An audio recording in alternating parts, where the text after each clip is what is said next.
intro video because we've got Dan Dix live from, can I make jokes about it? Like you're live in cartel warfare land in Mexico. Some of my audience, they should know who you are, but in case they don't, Dan, tell them who you are, what you're doing, and how the hell you ended up in the middle of a war zone. Sure. My name is Dan Dix. I run Press for Truth at pressfortruth.ca. I am in Puerto Vallarta, Mexico right now because I was in town to speak at a conference. I've been here working for the last 5 days, attending the Anarchapulco conference. And this was my one day where I was supposed to have time to relax on the beach with my wife and to enjoy myself in the sun. But as soon as I got out on the beach, I looked around and I saw plumes of smoke everywhere, left, right, and center, surrounding our hotel. And I realized something is happening. Something major is going on in the world. And as it turns out, we got this high cartel member involved in the drug trade here in Mexico, El Mencio or something like that, who was targeted and taken out. And now it's an all-out war here in Puerto Vallarta. They've been going around, this cartel members blockading the streets, setting cars on fire all over the place, setting buses on fire, going into hospitals, going into grocery stores. There was a Costco that was burnt down. There was an Oxxo, the classic convenience store here in Mexico, set on fire and bombed. There was the Guadalajara airport taken over, people running for their lives. The Puerto Vallarta airport has also been shut down. No flights right now coming in or out. It's a scary scene right here, right now. And in fact, I was just outside not that long ago to shoot a quick video report. And it was a desolate wasteland out there.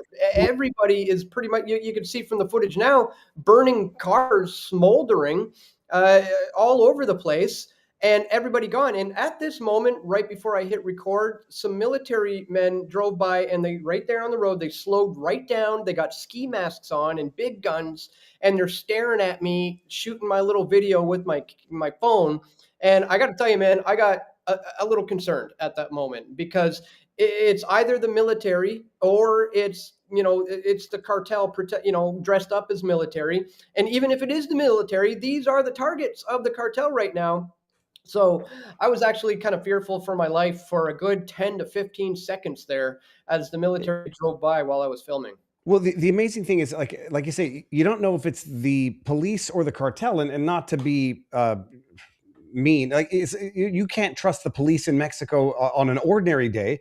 So you don't know if it's the police, you don't know if it's the cartel. If it's the police, they're the target of the cartel, and if it's the cartel, they are militarized. Like we're seeing the same videos. I'm reluctant to share and retweet because, again, you don't know what's an old video. You don't know what's taken out of context. And I'm not wrong in that the videos that show the cartel militarized, uniformed, armored vehicles, armed like up the wazoo. That's in fact accurate in terms of the cartel's level of military sophistication. Absolutely. If you go to my Twitter account on x.com, it's Dan Dix PFT.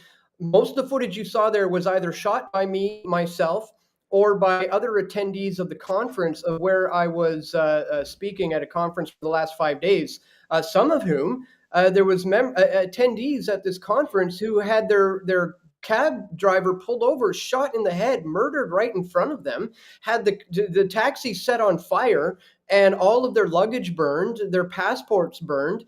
So some people who I've just spent the last 5 days with, their lives have been completely flipped upside down as a result of this event. And people are dead.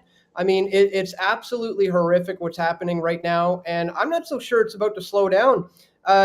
They've already said that they are potentially going to be coming into private homes and hotels and resorts at 5 p.m. this time if their demands are not met. 5 p.m. today? Yes, it is now 4:56. So we're talking potentially in 4 minutes from now, they may be storming private homes and hotels and resorts, as they said, if their demands are not met. So I mean, I don't think this thing is about to slow down anytime soon. I'm supposed to fly out tomorrow, and I don't know if I'll be able to. What they're going to storm private residences For what? Looking for people responsible for the killing of Menche, No, the or cartel is going to. The yeah, cartel. Yeah. and so what are they? Is it just to take hostages? Is it to kill people? And what are their demands? Have they made those demands known? Not from what I've seen so far, but as I understand it, they are very, very upset about what happened earlier.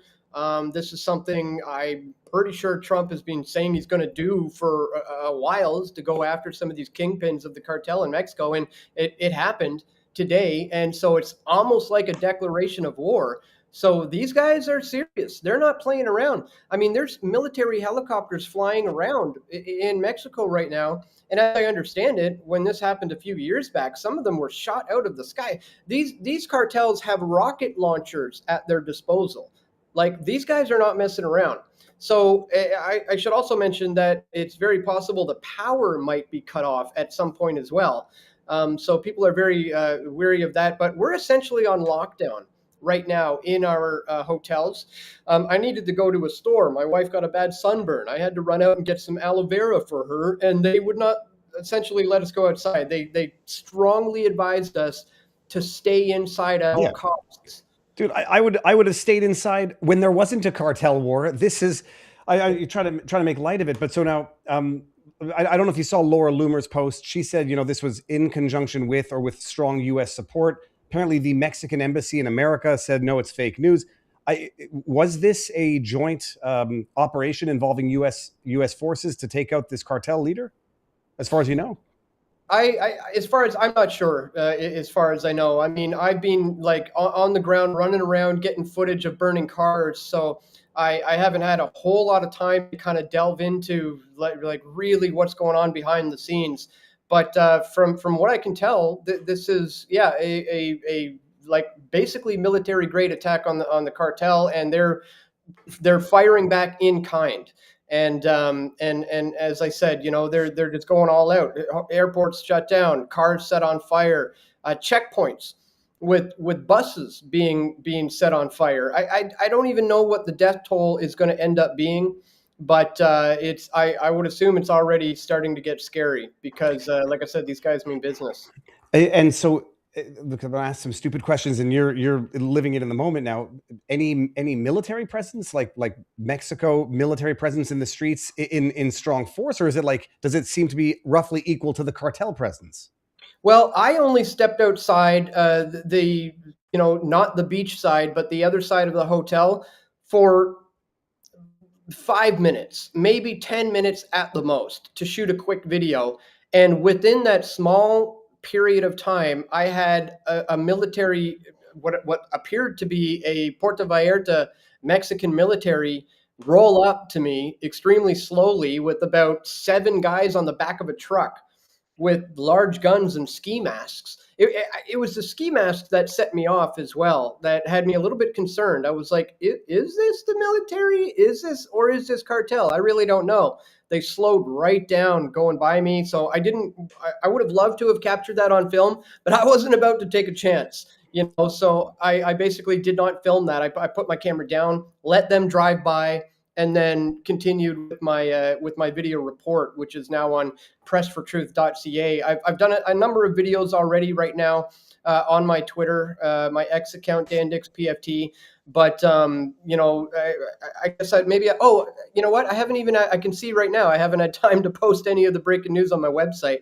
So as soon as I'm done, this live show, I'm going to go there. I'm going to update the website, make sure all the latest breaking videos are there.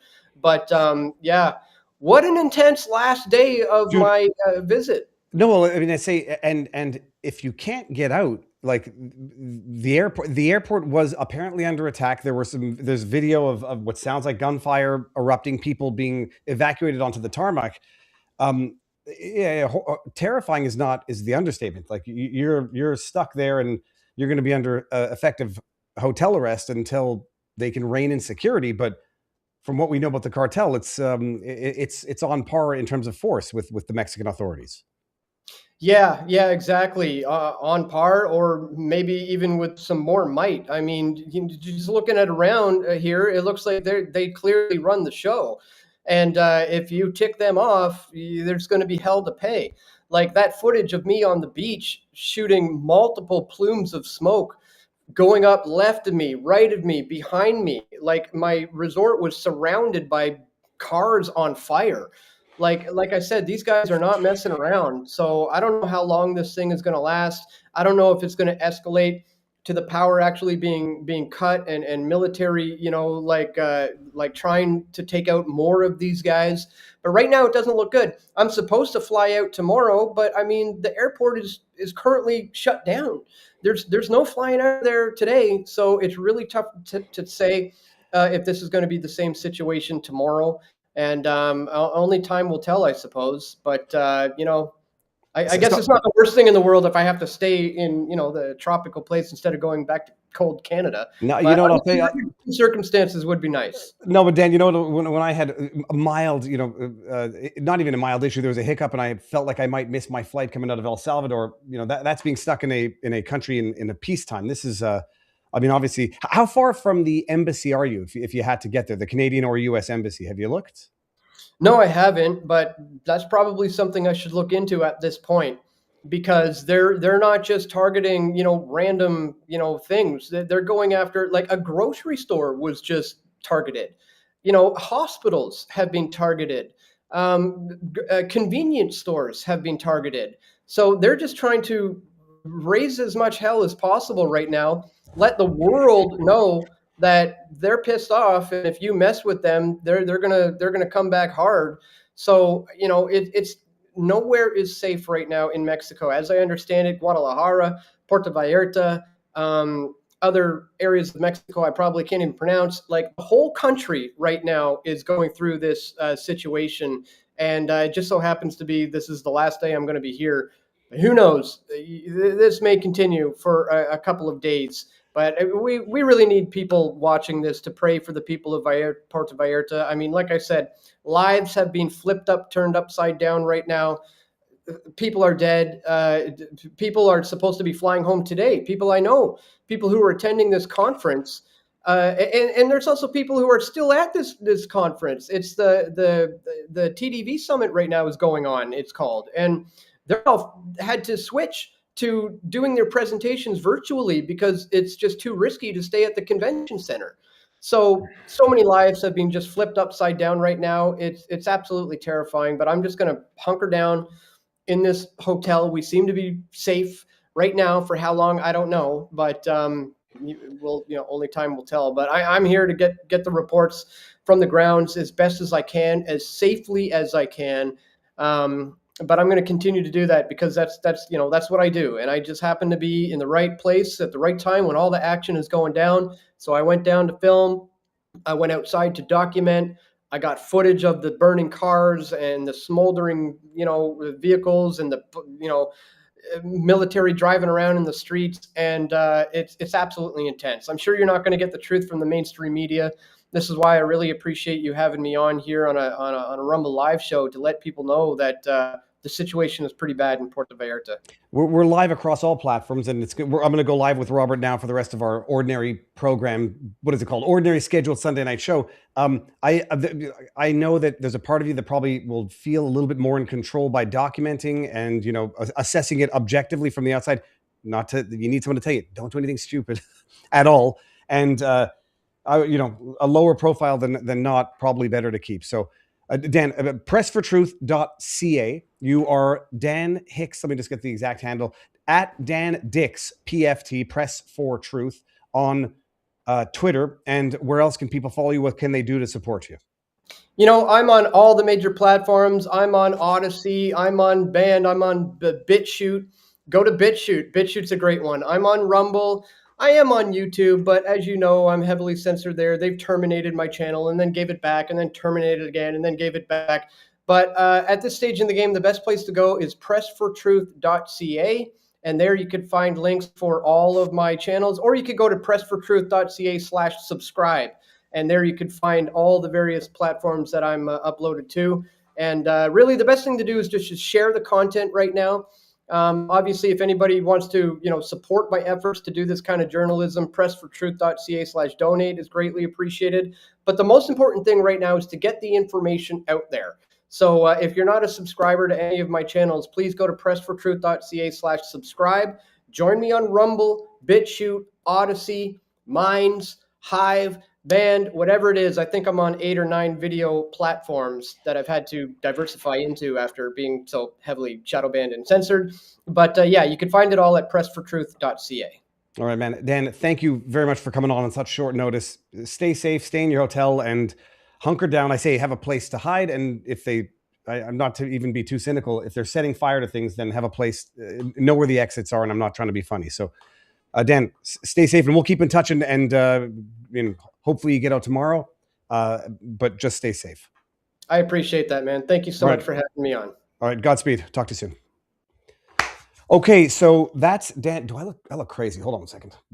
Light is blown out here. That's Dan Dix. If you don't know him, I mean, I've known him for a while, and I saw the news breaking, and then I saw him tweeting, and it seems Mike Benz just got down there as well, and he says probably not getting out of here soon. And he's did the CIA really have to murder El Mencho and set off a drug lord civil war the day I arrive? It's wild.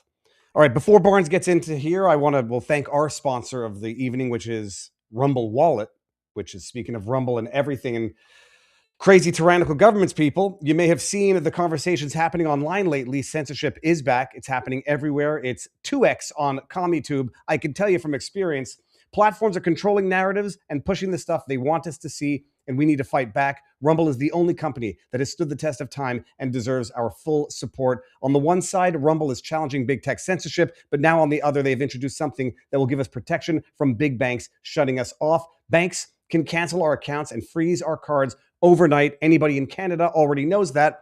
That's why Rumble launched Rumble Wallet, a wallet that nobody can cancel and a wallet that supporters can use to instantly tip creators like myself, like Dan Dix, with no middlemen, no cut. Nobody can touch it, not even Rumble. It's yours, only yours to protect your future and your family. You can buy, save digital assets like Bitcoin, Tether Gold in one place. Tether Gold, for those of you who don't know, it's a crypto that's tethered to actual real gold on the back end, so that every crypto XAUT coin you have is tethered to that amount of gold in real life, real actual physical ownership of gold bars. It's not only a wallet to buy and save, but it also allows you to support your favorite creators by easily tipping with the click of a button. I'll show you that in a second. It's amazing. Support my show and other creators by clicking on the tip button on the Rumble channel. On the Rumble channel, I'll show you how to do it. Go to wallet.rumble.com. You can also get it on the App Store for both Android and iPhone. But I want to show you how to do it because it's actually kind of amazing. By the way, for those of you who are watching on the landing page now, make sure to click through to the stream. The apps. And then go to tip right here. You see that thing? And then you can go tip with another wallet. You got USAT, which is crypto back to the American dollar. That's USDT, sorry. Then you've got XAUT, crypto backed to the gold. You scan that QR code if you want to tip with that. And if you want to tip with crypto, Bitcoin, this is how it works. You go here, right there. You got your QR code. You can invest. Do not lose your 12-word password thing. And that's that. Holy, sweet, merciful goodness. This is like when I went to El Salvador for the conference, and El Salvador is under effectively, what's it called? Martial law, ongoing martial law, and it's absolutely safe. It's uber safe, pun intended. Yeah, I actually took Uber out there. It's not the flip side. The reality of martial law is you don't break the law when you're there because you might end up in jail. And then the flip side, or the other side of the coin of martial law and extreme safety, is sometimes innocent people get wrapped up, get locked up, and are in the most notorious prison system in the world. And so people say, well, look, martial law is good. It makes everybody safe, except for the innocents who get locked up. And my revelation was that, one way or the other, innocent people get caught up. And if it's not innocent people, I'll put them in quotes, everybody in jail is innocent, getting caught up and locked up in jail under martial law, it's innocents in the street. When your murder rate is 75 per 100,000, the highest in the world, that's what El Salvador was back in the day. Lots of innocents are getting locked up or caught up because the absence of martial law. So you'll have innocents getting caught up in the existence of martial law. But you realize when you go to a country where you don't speak the language, you're at a significant disadvantage and a significant vulnerability. But you realize even in El Salvador, where it's under martial law, and we just watched, what was the movie? That's right, 7 Days in May. And you plan a military coup and overthrow a president, Well, shit can go down south real fast. And right now, what you basically had in Mexico was something, I'd call it a, not a truce, but an understanding between cartel and Mexican authorities. And now their leader, Menchos, got killed. And you realize how quickly things can go sideways. Mexico, it's not a country that I would have ever visited in the first place. And I jokingly, but not jokingly, said on Twitter, you know, when Canadian politicians were telling Canadians, don't go to America, don't go to Florida, it's too anti-2S LGBTQIA+, go to Mexico. Well, when you have Canadians saying, I'm going to boycott America and go to Mexico, now you sort of understand what is a country where the underlying infrastructure is itself corrupt on a good day, but corrupt and susceptible to cartel violence on a bad day is much different than what you think is anti-2S LGBTQIA+ coming out of Florida. And anybody who thinks that is an idiot. Spend a day in Miami. So Mike Benz is down there for this. I don't know which conference he was down there for, but Benz is down there. Dan Dix is down there. I know everybody says prayers are, you can feel them. It's always good to put positive vibe, positive energy out in the universe. And they know that you're thinking about them. And whether or not it does anything, it doesn't hurt. So do it anyhow. Now, with that said, Barnes is going to come in a few seconds. I'm going to see what we've got going on by way of, should have made sure we're live across all platforms. This is the Sunday night show. I'm live daily at 3 o'clock on Rumble. Viva Fry. My real name is David Freiheit, former Montreal litigator turned current Florida Rumbler. I ran for the People's Party of Canada in the federal election in 2022. I got 1,300 and some odd votes. And if that doesn't sound impressive to you, you should understand that was 3 times as many as the PPC in the prior election. I ran for the country, and then I felt comfortable running from the country because we see what the hell's going on in Canada these days. We have a Sunday show with Robert Barnes and me and Robert Barnes. I and Robert Barnes. Viva and Barnes Law for the People. We have the best above average law community out there on locals. It's one of the best communities in locals, if I dare say so myself. I think I'm allowed saying that. I am allowed saying that because it's true. And we got here, Viva Mike Benz is in Mexico. Oh, what the heck is that? Viva Mike Benz in Mexico today is part of a speaking engagement at SPN, Society for the Preservation of Nation, where he is scheduled to discuss free speech and digital freedom. His visit coincides with growing attention on his role in shaping anti-USAID narratives, particularly through his appearances on podcasts like the Joe Rogan Experience and his influence on figures like Elon Musk. Yeah. And we got good memes here. I'm visiting Canada and wanted to embrace the culture. Hold on. I'm not sure that I get this. Bread and butter. In our tipped questions on locals, 1776 America First sent $2. He says, what about the embarrassing interview of Tucker with the Israeli ambassador? I haven't seen that yet, but I've seen he's been getting ribbed for it. KRJ5 says, it appears that the release of the additional Epstein documents, the abuse of young women could be considered ancillary to the hidden web of old guard elites, financial, political, and social corruption. Can you comment on any possibility of accountability for any of these people? After 66 years on this earth, I'm hopelessly pessimistic. And then we got Cass McGraw. What do you know about the Invest America? I just saw this commercial for Trump accounts. Wondering if I should sign my daughter up for this. I'll defer to Robert on that when Robert gets in. And then over on CommieTube, I'll get to some Rumble rants. Over on CommieTube, it said, did you see the Canadian hockey team? Hold on. Wearing red, white, and black jersey. Kind of reminds me of a flag of another country that no longer exists. I think they were wearing that jersey to commemorate, I forget his name now, Jonathan Gaudreau, and another hockey player who were killed in a car accident, hit by a drunk driver. Finger pushes the bread bun. My wife just, it's a curling joke. Oh, finger pushes the bread. My wife just texted me and had to explain the joke to me. Well, that's embarrassing. I don't get jokes when I'm reading them live, people. I don't know what the deal is about that. I call it a brain defect, and that's it. All right, let me make sure that Barnes is still alive. Did the FBI get him? Ready when you are, smiley face. And we've got one heck of a show tonight. There is, what was I going to talk about? The Canadian side of things. I was on with PragerU, so now I'm officially a Mossad agent. I guess that's the rationale of all of this. Talking about medical assistance in dying in Canada. It's the, we won't belabor it, but we're going to highlight what the hell is going on. Twitter is a ridiculous place because you don't know if you're dealing with real people or robots. And someone, I forget who it was, he says, I've stopped trying to talk sense into communists because they don't want to actually talk sense. They want to waste your time and they want to distract you. And that's what the bots on X want to do. It's a useful place for breaking news and breaking information, like we're getting on the road, on the street, reporting from Dan Dix. But when it comes to um, some of the accounts, you just don't know if they're real or not. And then even if they're not real and they're bot accounts, you wonder how the hell do they get such massive followings?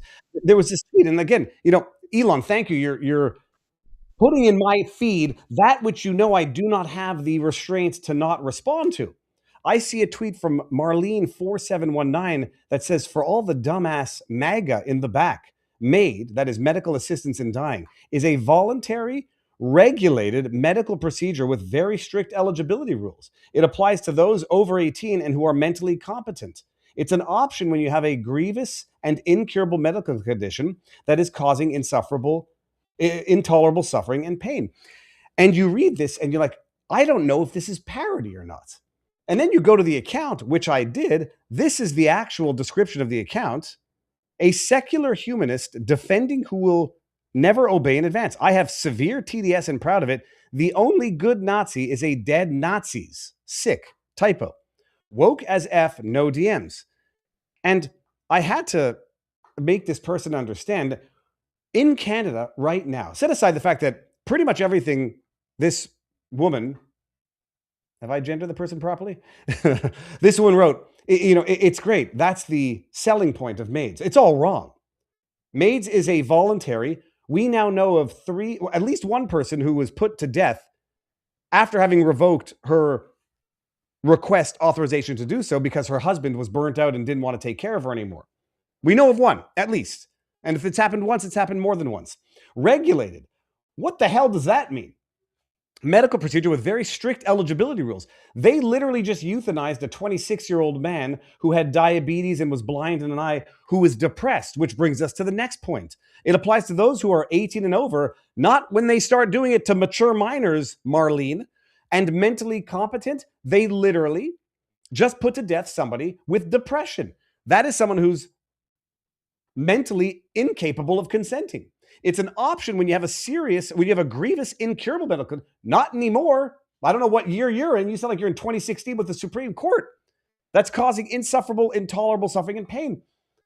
There was a person who was put to death for vaccine injury, another one for multiple chemical sensitivity. They are offering it to, say, not mentally incompetent, but veterans suffering from mental illness, post-traumatic stress disorder. What was the other part of this? Oh, yes, I just had to say, it's amazing. The Nazis, in their mercy killings, they called it mercy killings. Canada calls it medical assistance in dying. They murdered approximately 275 to 300,000 people with physical and mental disabilities between 1939 and 1945. While the initial phase recorded over 70,000 deaths, we're already on paper at 76,000 deaths. Total victims included children and adults killed in hospitals, asylums, via special children's wards. Total 270. You know what Canada's at right now? Made legalization, since the legalization of medical assistance in dying in 2016, over 76,000 people have died. I love it. The Nazis murdered them, but under Canadian, when they pressure people into doing it, the vulnerable, the people who they can't treat so they can kill because it's cheaper, they just died. Reached 76,000, with 16,499 reported in 2024 alone. MAID deaths have risen annually, accounting for 4.7% of all deaths in Canada in 2023. It's more now, with over 60,000 total cumulative deaths recorded by the year's end. And then I just had to remind everybody from Forbes. So, Canada's new euthanasia laws carry upsetting Nazi-era echoes, warns expert. So the woman who says the only good Nazi is a dead Nazis, I was like, just wait until you realize that you're the Nazis, madam. That's that. All right. What else? Let's go see what's going on over on Rumble when I got the Rumble rants coming up. And do I see Barnes? Robert Barnes is in the house. Oh, is it looking dapper? Robert, it'll be mandatory assistance in dying mandatory by 2030. That's not funny. Forced name change, but that's funny. Honorable Anita Anand, Minister of Foreign Affairs, posted a website for Canadians in Mexico to register. Canadians in the area responding, saying the link doesn't work in Mexico. Robert, sir, no, I say I'm never leaving Florida, man. I mean, for all the foibles, whatever, the traffic, the unsafe bicycling, there's some areas with some crime in Florida. Stay, avoid Jacksonville if you can. I'm never going. I'm never leaving. It's. Can you believe it? Yeah, no doubt about it. The Canadians really should be wearing ashcloth today. I don't know if you saw the humiliating defeat in the Olympics to the United States. You lost to the United States. How pitiful. Russia's not even there. Is there a chance to win the gold? You can't even win the gold. Now, Kash Patel is using the FBI plane as his private plane to fly over there, and his press spokesperson was lying about while he was there. And then you see the footage of people hanging out in the locker room, and there's Kash Patel going, woo! So he was supposedly there for business purposes. But congrats to the U.S. hockey team for whooping up on the Canucks and embarrassing them once again. It was, look, I was listening to it. I was actually going to put a small wager on Kalshi, but I didn't want to do it because it would have messed up the juju of the universe. When they at one point when Canadians were down 1-0, it was like 30% odds for the Canadians, and then when then it was 50-50 heading into overtime. But I didn't want to screw anything up. Although, Robert, if you followed my tips for yesterday's fight night, it 8 of 12 last night, including the underdog Strickland. Strickland won. Strickland won, and I said, you bet on her name was Lucindo in the early day, Lucito. I was like, but at 15% odds, I put a $70 down on Miller, and she nearly choked her out. I mean, it would have been glorious. But 8 for 12 yesterday, so that's much better than my 5 for 13 the last time. So Robert, what do we have on that one? Oh, say it again. So the juju was good on that one. The juju was good. Oh, Strickland. I went with the underdog. Strickland was. He was spiritually high, having had a great press conference, Dana White backing him, and he TKO'd the heavy favorite in the third round. It was amazing. Sweet. Robert, what do we have on the menu for tonight? So tonight we've got the SCOTUS tariff decision. The 1776 Law Center did a nationwide survey with Richard Barris, People's Pundit Daily, through the big data poll company that he runs. We've got some of the policy responses from the American people, including a potential solution to now Trump's tariff problem. We've got the war in Iran, what the risks of that are, and what the legality of that may be. Mike Cernovich apparently thinks that bombing somebody is not a war. I didn't know that, Mike. I must have learned that in a special law school class. The Mike Davis corruption. We'll be detailing the scale and scope of that. Apparently, the Attorney General personally hates me on a regular basis. So, maybe I should not say anything. In reflection of that, the corporate hoe has got to go. That's my view of Pam Bondi, paper plate Pam. Glyphosate, back in the news. Thomas Massie is trying to reverse Trump's effort. This was the buyer bill that we were talking about in the Tennessee context that Pam Bondi is trying to create special immunity at the Supreme Court for. This is the Roundup scandal. Now President Trump is busy trying to help those corporate lobbyists be able to have special immunity from the dangers that their product creates. Thomas Massie is trying to overturn it in the House. Elon Musk running into jury trouble as his political forays have now contaminated the San Francisco jury pool against him. The Amazon finally held accountable for, or at least potentially accountable, for selling and encouraging people, Canada style, to commit suicide. The Virginia redistricting faces another judicial hiccup, as the Voting Rights Act big case is probably going to come down. My prediction, I predicted tariffs would come down last week or this week, and it came down as predicted on Friday. I'm predicting the Voting Rights Act decision comes down this week.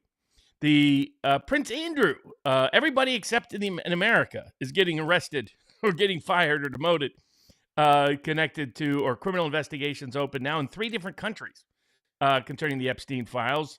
The former prince, known as Andrew, instead of the man formerly known as Prince, is arrested and is under investigation in the UK. What about a monopoly on fire trucks? Well, the city of Milwaukee has brought suit exposing that particular monopolistic industry. ICE wanted to invade churches because Grifty Christie, who's usually big too, was too busy making sure the government plane she flies around had a nice big bed in the back for her to bang Corey Lewandowski. Both of them are married, to my knowledge, on the government dime. Thought it was just a genius idea to have ICE raid churches. We'll talk about what that looked like in court. Tina Peters, bail denied.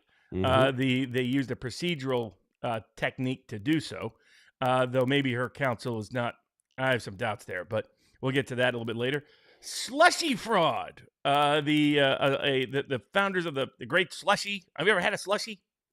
Yeah, I try not to eat toxic crap with red dye number 5 in it and whatnot. Well, a company decided that to try to solve their problem when they had sold out the rights years before by just creating a fake contract and then actually bringing a lawsuit based on that fake contract. We'll talk about what happened there. I assume you mentioned the Transanity in Canada and yeah, we're gonna get to that. But actually, Robert, let me start off with this because I mean, it's stuff like you can't criticize the administration anymore without being called all sorts of names. And ordinarily, I wouldn't give a sweet bugger all that the director of the FBI is using an FBI jet to fly to Italy, ostensibly for FBI business security, whatever, and then ends up in the backdrop of the hockey team here. But check this out. Let's fucking go! So that apparently I mean, I wouldn't have noticed it. Right there. That's Kash Patel. Yeah, I don't know why it has to be so long. And apparently this has now been... Dude, that's annoying. Apparently this has now been deleted. So, unless it's his Indian lookalike who just happens to be there. Looks like Kash. It looks like Kash. I would never, like, the reality is once you become the FBI director, you need to use a private jet, whatever the jet is to travel securely. I don't think he could just fly even business class. I would never have made an issue about it. It was Kyle Seraphin who posted it. I'll give everybody the link. And he's making an issue of it because, as I noticed, I said, ordinarily I wouldn't care, except we remember back in the day. And we remember the big issue that it was when Christopher Wray was using his private jet or using the FBI jet as a private jet. And Kash Patel was railing hard on it. And maybe now he realizes that once you become the FBI director, you do want to travel places, and that's how you have to do it securely. And so maybe you realize you were wrong. But it certainly looks like hypocrisy. And now other people are saying, if people back in the day were saying this is a waste of taxpayer dollars, it's an abusive position of power. If it was true for Christopher Wray for what he did, I'll be hard-pressed to not understand how it's not equally a problem for what Kash Patel seems to be doing. Is it making a mountain of a molehill, Robert, or is this... I say par for the course for this DOJ. He's on tape joking about how he couldn't afford a private plane, but now that he was the director of the FBI, he had his own. I mean, to donors. So, I mean, that gives you where his mindset is. That you've got this Mexico issue that breaks out over the weekend that the U.S. was involved with, trying to take out a major cartel leader that was going to unleash all kinds of unrest, given the nature of that cartel. Every cartel we take out gets replaced by a more violent and more dangerous cartel. We should think about our drug war policies, but that's another issue for another day. And apparently someone tried to break into Mar-a-Lago with a shotgun, presumably to cause harm to the president. And our FBI director has his press spokesman running around talking about he's got very important business in Europe. And it's a totally fake story that he's going there for the Olympics. And he shows up in the room and says, hey, everybody. I mean, the guy's a joke. The guy's a joke. Not that. Leave it up to Kyle, who's a public enemy number one of this FBI, calling out what he sees. This is the video. The only reason I took this job was because my business acumen sucks. So the only way I was going to get home was becoming the director of the FBI. Isn't that funny? There's an expression called symbolic of the corruption that is just rife and rampant through the Justice Department of President Trump, unfortunately. It's called Truth in Jest, people. And when I was in high school, we made a crappy band for about 2 weeks called Truth in Jest. No, hold on. It was called Kidney Punch. There was another one called Truth in Jest. It means you make the jokes because they're real in your head. The Mar-a-Lago guy, we'll just add it real quick. Dude was shot dead, a 21-year-old from North Carolina. I immediately put connected him being from North Carolina to Ryan Ruth, who was also originally from North Carolina. Thus far, there doesn't seem to be a connection about it. Dude seems like obviously an unhinged person showing up with a shotgun and a canister of gasoline, not a sophisticated assassin. Shot dead. Do we know anything more as of now? Not yet. Okay. Robert, what do we start with? What's the best way to start with? The top topic was real close, so no favorite was the big winner. Always. And then we had about a quartet of topics are about even. The 1776 Law Center survey, the tariff decision, the Iran war, and Mike Davis's corruption. Well, okay, they will all dovetail into each other. Let's just start with the most breakingest of the ones, which was Robert. Oh, hold on. Where was it here? Hold up. $30 from Chris Kraft for the Barnes was right again jar. I don't know if it was about this, but Barnes was right. Look, I can't pretend to be smarter than you when it comes to this. I listen to you, I listen to others, and I make my best assessment. You are right. In fact, what we've been saying since Trump started using the tariff as more of a political cudgel than an emergency measures business was he's undermining his own argument for invoking the IEEPA as the basis for imposing tariffs. Supreme Court came down 6-3. I haven't really heard any, I would say reputable, I haven't really heard any lawyers disagree with the decision. As much as they don't like it, they don't disagree with it in law. 6-3, they said this was never intended to be the purpose of the IEEPA. For basically the same reasons we've been talking about for a while. They did not, specifically empower or specifically nudge Congress to go remedy this, but they did send one of the cases back for remand. They didn't specify what the remedy should be, but Trump has already started bypassing this particular decision, which prohibits using the IEE, which is the, emergencies. Oh, cripe, I always forget the International Emergencies Act, basically. So it was a economic emergency. He says going forward, you can't use this anymore. So the question is going to be, what do you do to ratify all of the tariffs already imposed and collected? And he's using other methods to bypass it going forward. Whether or not he ends up in front of the courts, we'll see. Your take on the decision and your take on what Trump is doing now to continue with the tariffs, adding another 10%, invoking other provisions of law to justify it. Yeah, I mean, what we predicted became true because it became clear by summer that Trump was not sticking to the original script. The original script was that he was acting pursuant to, it was anchored and tethered, his tariff policy, to industrial policy for the U.S., related to the economic emergency as well. There was a separate set of tariffs on the drug trade, but principally and primarily on the economic emergency created by trade deficits leading to the deindustrialization of the United States, which was not only having economic and social and community harm throughout what used to be the industrial heartland, which we now call the Rust Belt for a reason, and that these policies were designed and had a nexus to that. Excuse me. So that's how he started out, and then he abandoned it by summer with the advice of Commerce Secretary Howard Lutnick. There's various stories out there. The Cantor Fitzgerald has denied that they were Lutnick's company and his kids were allegedly what's known is that they were out there saying that they were going to be buying up the tariff refunds for dimes on the dollar and that they could make billions of dollars if the Supreme Court invalidated the tariffs. They claim they didn't do it. All we have is their claim they didn't do it because we know that they were pitching it to clients in the summer. No, I pulled up. Yeah, I pulled up at least a couple of articles confirming that they had at least issued one market, which was $10 million, give or take. But let's just answer this one question because people are going to say this is corruption. It's Lutnick's family. It's his kids who are now the directors of Cantor Fitzgerald. Lutnick is no longer involved. Whatever blind trust, whatever he set up. Who cares? They were buying up from companies who paid the tariffs. They said, look, you might get them back if they invalidate the tariffs. We'll buy it up for 20% or 30%. And if you've spent 10 million on tariffs, here's 2 million, my apologies, and take that money and run, and we'll worry about getting the refund if and when. Now that the Supreme Court said it's invalid, in theory, they get to claim this refund. But from what Trump's done, first of all, I'd say that doesn't smell like corruption because it smells like they're betting against the administration because of a policy decision. But from what Trump's done, they're not getting the refunds anyhow. So they would have lost on that bet. They are. Those refunds are coming. They can drag it out in litigation a little while, a year or two, but those refunds are coming. And what he's done is really a very temporary fix, and the law is using doesn't quite fit what he's trying to do either. So but basically Lutnick advised him and Bessent advised him and Rubio advised him to use tariffs like substitute sanctions policies. And what we said at the time, I said there was a legal argument to defend his use of the statute until he started doing this. And I pointed out at the time we pointed out on the Duran with others that this would backfire with the Supreme Court. And they use the words, quote, Trump claims under the statute that he can unilaterally impose unbounded change in tariffs at will. They said that a half dozen times. What we predicted is exactly what they did and why they did it.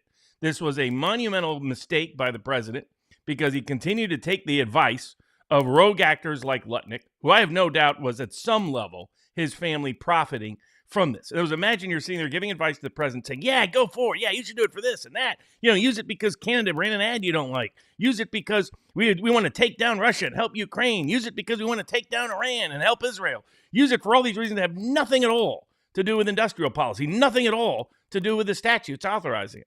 And while telling his kids, hey, go out there and buy those refunds for 20 cents, 10 cents on the dollar, because you're going to cash in big. Family's going to get rich. This is the man who, miraculously managed to not show up at his offices on 9/11 in the World Trade Center building. This is the man who lied repeatedly, flagrantly about being in the Epstein files and his relationship to Jeffrey Epstein. Lutnick was a guy who raised money for Hillary Rotten Clinton in 2016.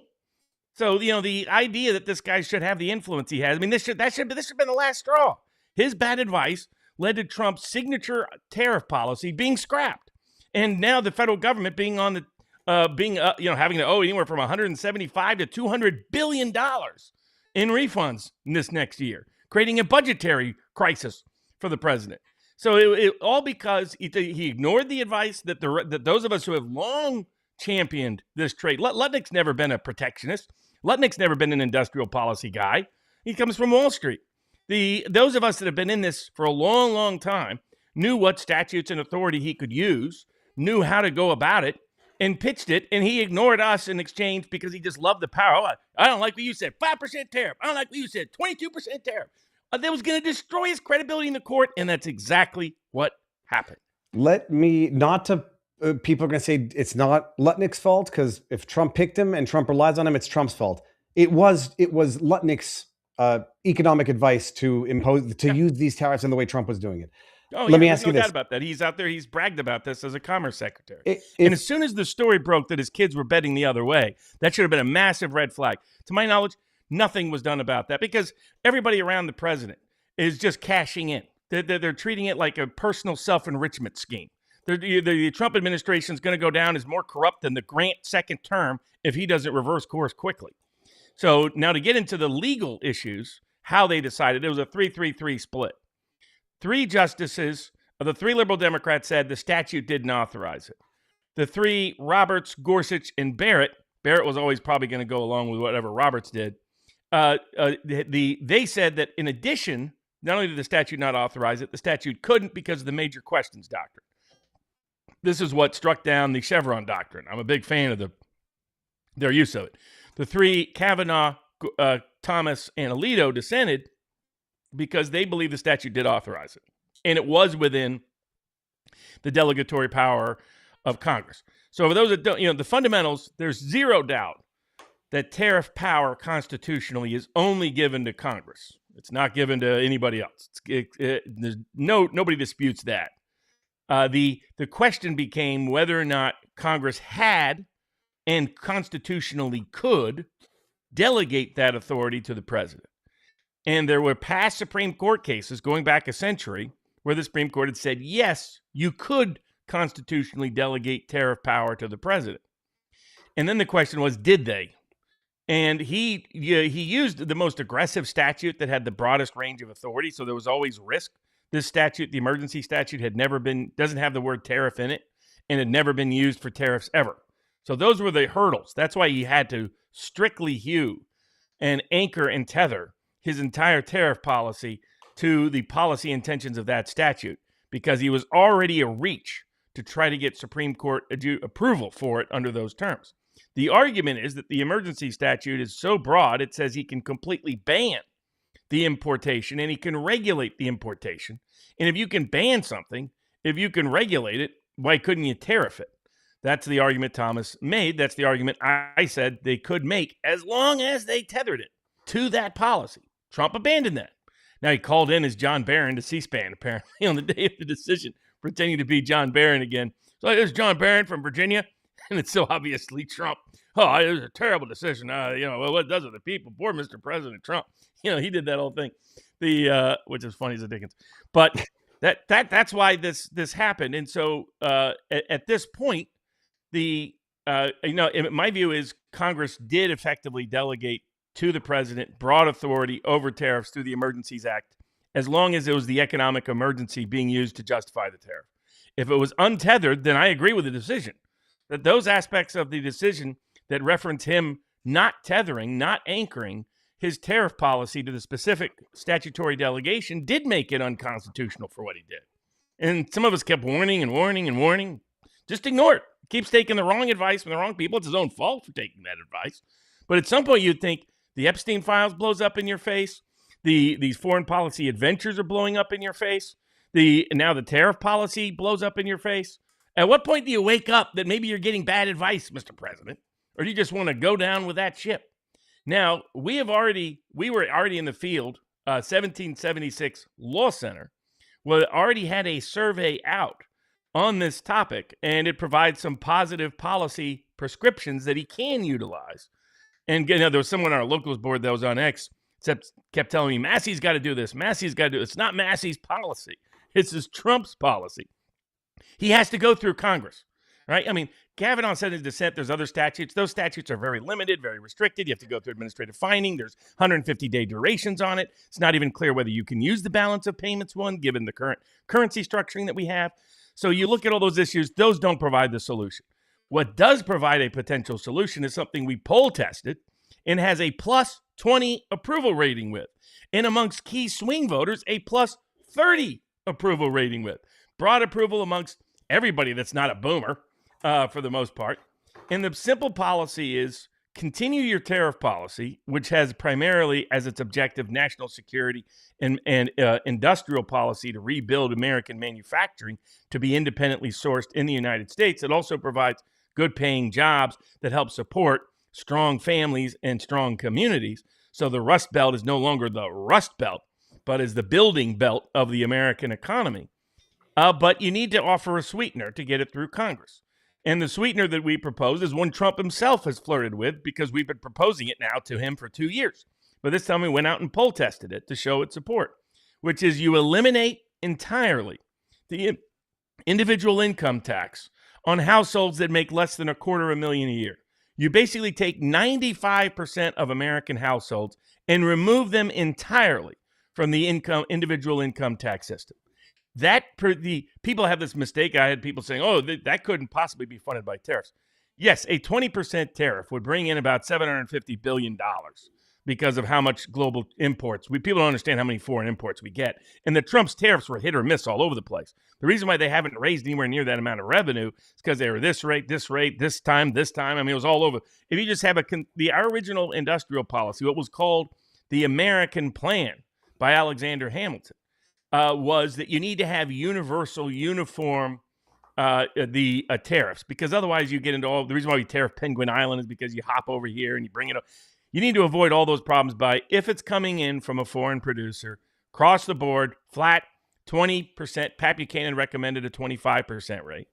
And the way you get American buy-in, the way you make this popular, you should announce at the State of the Union on Tuesday, is you come in and say, see, the dog even loves it.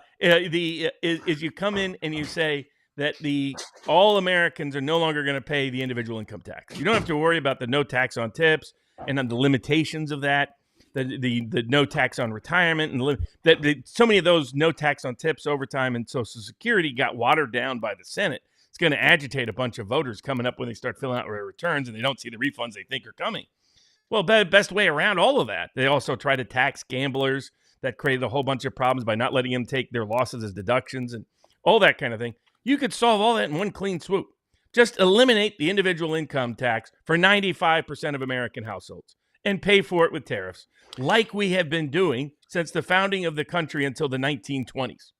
When they originally passed the income tax, they said, don't worry, this tax will not tax the hair on a working man's head. Mhm. This is what working men's heads look like now.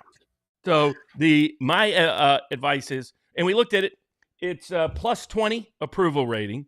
And amongst people that are swing voters, plus 30. Amongst anybody under the age of 65, plus 30. Under Black and Hispanic voters, plus 25, plus 30, plus 35. Independent swing voters, plus 30, plus 35. This is massively popular. So this is his solution. Put Congress in a position where they have to love foreign imports so much that they're willing to stick 95% of Americans with a tax bill next year. That's going to be a very difficult the turning it down from those in the House and the Senate. Now they may do it anyway, but then Trump's got an issue he's running on. He's reunited back to his political base. It basically would shift the income tax burden in America to foreign goods, millionaires, and billionaires. It takes away the whole Democratic argument that he's just doing favoritism for the rich people, that he's the Epstein class representative. There's nobody in the Epstein class that makes less than $250,000 a year. So this is a political winner. It's a policy winner. It protects his industrial policy. It protects the national security ramifications of that industrial policy. And it's the one that can work, given that this strategy by Bondi, also they advocated poorly for it, frankly, before the Supreme Court. That was the other reason why I knew it was going to go nowhere, because down deep, Bondi doesn't support this either. I pulled up your tweet from the day of the hearings. You said it's dead in the water. Bet no against. Bet yes that they're going to strike it down. But they didn't order the reimbursement in the order. They didn't issue that as one of the directives. They didn't. They said it would be a mess. But they didn't say no, and they didn't give the carve out. So the option was they could have said Congress can retroactively do that. They didn't. What that means is they afforded some time for the administration to contest it, the refund litigation, but they're going to owe that $200 billion sometime over the next 18. Not to play devil's advocate, just ask the obvious question. Congress doesn't need that blessing from the Supreme Court. They can just go out and retroactively ratify those tariffs. Anyhow, the question is going to be, I don't know what. Well, first of all, that's the first question. They don't need the blessing from the Supreme Court. Congress can retroactively ratify those tariffs, correct? In all likelihood. It's a little bit tricky, but if they imposed a 20% tariff across the board, that would be, and they even made it retroactive to some degree. Whether they could or not, that part's up in the air. But that would solve a lot of the problems and would immediately solve the funding issue. But then without a problem. The question is this: I don't know what the balance of power is that would allow that to go through. Assume Democrats want this to sink the economy. They want it to hurt Trump, and so would Democrats not support retroactive ratification? They may not support it at all, but then they're the ones out there saying they want to protect foreign goods that are undermining American producers, and they want to tax 95% of Americans at the current income tax rates. That's a political winner for the midterms for Republicans. That's not a winner for Democrats. So that you put them in a position. I mean, overwhelmingly Democrats support this bill, or independents who lean Democrat and Democratic demographics. So the idea that there's very few people that are sitting around other than millionaires. I guess that they complain that they're not part of this. Well, sorry. Tom Woods pointed out, Barnes, I'm in the top 10%. Well, if you do this right, you get it's only the top 5%. But right now, the top 1% own more American wealth than the entire middle class combined, than the middle 60% of the country combined. That's not a good position to be in long term. If you're super wealthy, you do not want to be in a out of whack economy that's going to encourage a lot of people to take away that wealth in ways that you don't want to happen. So, this would be a massive. And again, you can avoid paying the tariff. I think there's issues with claiming that there's a dollar for dollar transfer between tariffs and the price of the goods. Most of the time, the foreign producer eats a good portion of it. The importer eats a good portion of it. The retailer eats a good portion of it. But even if it was dollar for dollar, you can avoid this, unlike the income tax. You can avoid this by not buying foreign goods. That's why. Buy American. It creates an incentive. And now at some point that may have revenue impact, but you can adjust accordingly. Again, folks, we did this. People are like, oh, this can't be done, Barnes. It's how we founded our country for over 100 years. This is how we did it. For almost a century and a half. And now people are like, oh, no, it's not possible. Yes, it is possible. But let me ask you this. So Congress they don't need the Supreme Court's blessing to retroactively ratify the tariffs. If they push for that, Democrats oppose it because they want to burn the whole ship down. Then the Republicans can use that as a political, a talking point for the midterms. If the administration readily and without coercion reimburses these tariffs, can we then assume that there's a certain degree of tacit corruption? I mean, overt corruption with acting in a way that would seemingly benefit Cantor Fitzgerald and Lutnick's two kids? Yeah, it'll be something to watch. I mean, it's just you can't bring in a bunch of Wall Street bros and not expect them to be corporate hosts. It's that simple. Okay, so that's the tariff. Now, speaking of corporate hoes and Wall Street bros, so it's like a country song, except of Wall Street corruption. The other element of the corruption that you've been railing against, pay for play Pam Bondi. Your name was in the Epstein files 6 times, and I think it was only articles referencing you as an attorney or cases in which you were a lawyer. But someone thought that was funny. I guess we get to let's start with the lobbying element of all of this, which seems to be going on and seems to be rampant. Undisclosed lobbying and corrupt exploitation of access and know-how. Mike Davis is out there. I've never seen anybody defend this administration so vocally and so, I would say, with expletives and crass and language that's unfitting of a member of the administration, but luckily he's not. So where are you at now in terms of what you perceive to be Mike Davis's corruption of undisclosed lobbying and taking advantage of his connections within the administration to procure favors to his undisclosed clients?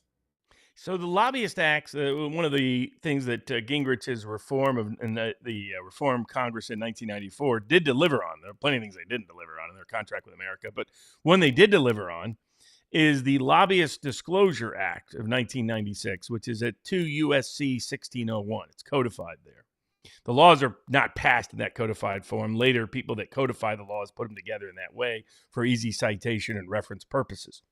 And so that law provides that if you are trying to influence key decision makers, and those are decision makers within the Congress or decision makers within the federal executive branch, and it's at higher ups, it's not everybody. So, if you're in a negotiation with your local regulator, your local EPA low-level person, that they probably aren't covered. So, but the covered people are people at the top, the political decision makers in these agencies, and the ones in Congress and certain staff members, but not most.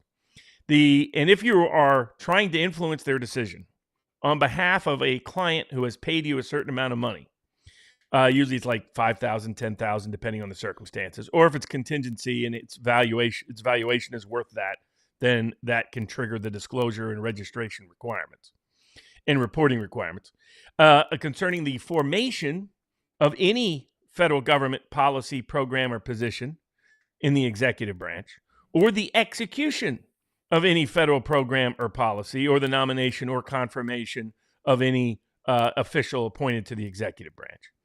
Then you have to disclose that very quickly from the beginning of the coverage with quarterly obligations.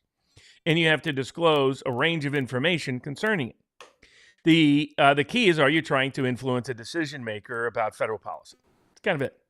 It is undisputed because it's been previously, they brought criminal prosecutions related to this. Now, it's enforceable with a civil fine, $200,000 per failure to register or provide information. That can accumulate for each quarterly failure.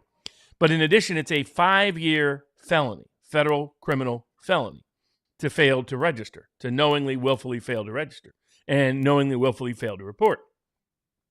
Then you have the Tunney Act, which was passed in the early 1970s after it appeared President Nixon's people had taken what looked kind of like bribes to shut down an antitrust case against ITT, which said if there's going to be any consent decree out of the antitrust division, then there's a judicial review component, a public comment component, and a range of disclosures. And this is at 15 U.S.C. 15, Title 15, Section 16 of the United States Code, Antitrust Procedures and Penalties Act. It requires, and it was the Reform Congress that passed it, that there be a public interest determination by an independent judge if there's any questions. And one of the things that the Justice Department has to disclose and the company has to disclose is all determinative communications, including anybody that influenced the decision or attempted to influence the decision of the Justice Department on behalf of those subject to it, requires a competitive impact statement by the DOJ and a separate statement by Hewlett-Packard, or by whoever the company is. So the HPE and Juniper buys up is good that they're going to merge. Mike Davis himself, who is basically graduated from the University of Iowa Law School, goes to work for the Bush administration. That's where he befriends, to his great luck, a young future Supreme Court Justice, Neil Gorsuch, who was working in the Bush administration as well. He works there briefly. Gorsuch gets appointed to the 10th Circuit. Davis goes and clerks for him. He cashes in on that with working with a big corporate firm in Colorado. Apparently it didn't work out because then he's off to another corporate firm a year or two later. Then apparently that didn't work out, so he goes out to a small corporate litigation firm. Though nobody remembers him. Nobody I know knows of any significant case the guy was ever a part of. Then Trump wins, and Gorsuch gets nominated. And that's his parlay back into D.C. And he shepherds the support for Gorsuch's nomination. From that, he gets a gig with Senator Grassley, coordinating all the judicial confirmations and nominations for Trump, many of which have controversially backfired, Amy Coney Barrett being one, some others. He goes out and starts this Article 3 group, and I think he was already planning then to cash in. Though, again, he has no cachet in the litigation world that I know of, no cachet in the antitrust world or any particular expertise in it. He starts campaigning as he's an antitrust expert. He gets the confidence of people like me and you and Richard Barris and others, Steve Bannon and others, who start to platform him. And he uses that platforming to portray himself as a true MAGA antitrust lawyer who's going to take down the deep state. He would basically take whatever we say and mimic it and pretend he originated and invented it. I never saw him in any January 6th case, never saw him in any COVID cases, never saw him in any vaccine mandate cases, never saw any real political risk or professional risk him ever taking. He starts back up his law firm as soon as Trump gets back in 2024, and he's out there campaigning for the Justice Department to block this particular merger between HP and Juniper. What nobody knew, because he didn't disclose, is he got paid big bucks by HP to actually secretly lobby for the deal to be shuttered and for the deal to be approved and the antitrust investigation and case to be shuttered. He used pay-for-play Pam Bondi, who's basically using the Department of Justice as a cash register for all of her lobbyist pals, same as Swampy Susie Wiles, chief of staff, who is busy trying to exclude Tucker Carlson from the White House because of how effective Tucker has been at getting the president to second guess going into another Mideast war. He's been doing that this past week after Mike Huckabee's embarrassing interview, because he doesn't even understand his own positions. God bless the guy. So he starts parlaying this into a private lobbyist with Arthur Schwartz, with a range of other people that are connected in Trump world, because of his ties to pay-for-play Pam Bondi, Todd Blanche Dubois, and the Stanley Woodward. He says that he can help them get confirmed, uses his appearances on Steve Bannon to create this image that he's a true MAGA lawyer. Out in the court of public opinion, he's gaslighting everybody, saying, lawyer up, justice is coming. He said this about I think, 22 people by last count. Not one of those 22 people currently faces federal indictment. He's been lying to people all the way through. Well, I have to check it in real time. If I looked, I'm never distracted because I'm listening to everything you're saying. I had to find the tweet. It says Obama, Biden, Hillary, Comey, Brennan, Clapper, Andrew Weissman, Jay Bratt, Jack Smith, Alvin Bragg, Big Tish, Big Fanny, Nathan Wade, Chris Mays, and so many more. Lawyer up. Law, fair Democrats. Justice is coming. Nobody's above the law. This is November 16, 2025. Yeah. I had to juxtapose it. I had to juxtapose it to the other latest tweets where he comes out and he's on with the Charlie Kirk show, and he says, want accountability for lawfare against Trump and his allies, then stop demanding every good person at the Justice Department sit through months of Epstein document review. There is no accountability on lawfare right now because Massey and his Democrat buddies have Trump's Justice Department buried in Epstein up to their eyeballs. The Justice Department has only finite resources. I don't know how many lawyers they have, but I think they have enough. They have had to focus on Massey's political nonsense instead of holding criminals accountable. Why wasn't Massey pushing for? So in November, it's lawyer up. In February, it's there's no lawyering up, and it's Massey's fault that the Bondi. Why is he the de facto unelected spokesperson for Pam Bondi? Because that's the quid pro quo. I run interference with MAGA. I convince MAGA that the Justice Department's taken apart the deep state with secret plans and snooker them into believing that, when in fact Pay for Play Pam has cut a deal with the deep state to not prosecute any of them meaningfully. That's why she slow walks or sabotages every single serious deep state case. That's why that's why she's, framing an innocent autistic black kid for the CIA employee that planned it, that in my opinion, planted the bombs, and the good reporting of Steve Baker, Kyle Seraphin, and others that likely was the planner of the pipe bombs on Danny. Instead, she's going out of her way to cover up for the deep state. Not only not prosecuting them, covering up. There's been no prosecutions of anybody connected to whether it's J6, whether it's COVID, whether it's the election 2020, whether it's lawfare, whether it's the censorship efforts, whether it's Russiagate, whether it's Ukrainegate, whether it's any of these deep state scandals, whether it's the Hunter Biden cover-up scandal, any of them. Nobody has faced accountability under Pay for Play Pam. Indeed, the 1776 Law Center is going to have some of its survey results out later this week.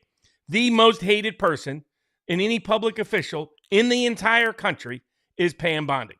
I mean, and yet Trump is sticking by her and Lutnick. Lutnick sabotages him with the Epstein files, sabotages him with the tariffs, still there standing right behind him, laughing whenever he talks about the Epstein files. While Pay for Play Pam is still running the show, and they're purging the few good people that were left there. And Harmeet Dillon has clearly decided to play ball. We'll get to that with the Tina Peters case later, and shut her mouth about real civil rights reform. And instead is covering up for these rogue, corrupt actors. And so you go through the Tunney Act requires all these disclosures. When they do the Tunney Act disclosure, HP admits Mike Davis was working for them to communicate, to influence the decision. That means he had to register as a lobbyist. To my knowledge, to this day, he has not. When somebody asked him about it, he said, F you. This is a federal crime, Mikey boy, and you've been committing multiple federal crimes, Mikey boy. With your complicit aide, Will Chamberlain. And that's what they've been doing. So they've been gaslighting MAGA, lying to MAGA about what's happening in the Justice Department to run cover for the corrupt Justice Department. That's why he has to say absurd and asinine things like Pam Bondi's performance in front of the House was so amazing. Woo! Come on, seal clappers, let's get together. Your cue the plan is coming for you, coming for everybody. That's the kind of nonsense. While he's lining his pockets with corporate cash, betraying MAGA at every single level. My bag is the 1776 magazine fell down because it's so outraged. You take it for what it's worth. I just want people to understand you are not. I love it here. I said, did HP admit that Mike Davis was representing them? No, they didn't admit it. HP is trying. Did not publicly admit it in the sense of voluntary confession or explicit statement acknowledging Mike Davis as their representative in a controversial way. However, HPE did disclose in official court filings under the Tunney Act, Section 16G, that they retained Mike Davis along with others like Will Levy as consultant lobbyists to advocate for the settlement of the DOJ's antitrust challenge against their $14 billion acquisition of Juniper Networks. And then also... He's been doing this over and over in case after case after case. Right now that they're trying to... There's the big Warner Brothers deal that most people in the antitrust world don't think Warner Brothers should be able to merge with anybody because it would just create a natural monopoly that would have all these anti-competitive effects. Netflix is trying to buy them. In some cases, the Netflix and Paramount has hired both sides, though there is a rumor about that Paramount is planning on getting around its Tunney Act disclosures if they're able to buy it instead of Netflix by Warner Brothers, by instead having Papa Ellison, who, by the way, son Ellison that owns Paramount, that now owns Skydance, that owns TikTok, that owns CBS, that's now trying to buy CNN and all of Warner Brothers. Guess who's in the Epstein files? The kid got undisclosed, unexplained money connected to Jeffrey Epstein. Shock, shock. If you understand, Larry Ellison's a huge Israeli, pro-Israel guy, obsessive pro-Israel guy. That's how he's turned TikTok into a new censorship platform, turned CBS into a new propaganda platform. Out there pushing all, I mean, poor Cernovich, he must be watching CBS all the time. Because he also thought, oh, yeah, the Iranians just mass murdered 50,000. Well, this is 50,000 people in the streets. That's complete nonsense, Mikey. Quit watching Barry Weiss on CBS. You look like, what are you going to tell me next, Mike? That really there were weapons of mass destruction in Iraq, Mike? Come on. It's a joke. It's a joke. I saw him say that, and I respect Mike's opinion and his knowledge.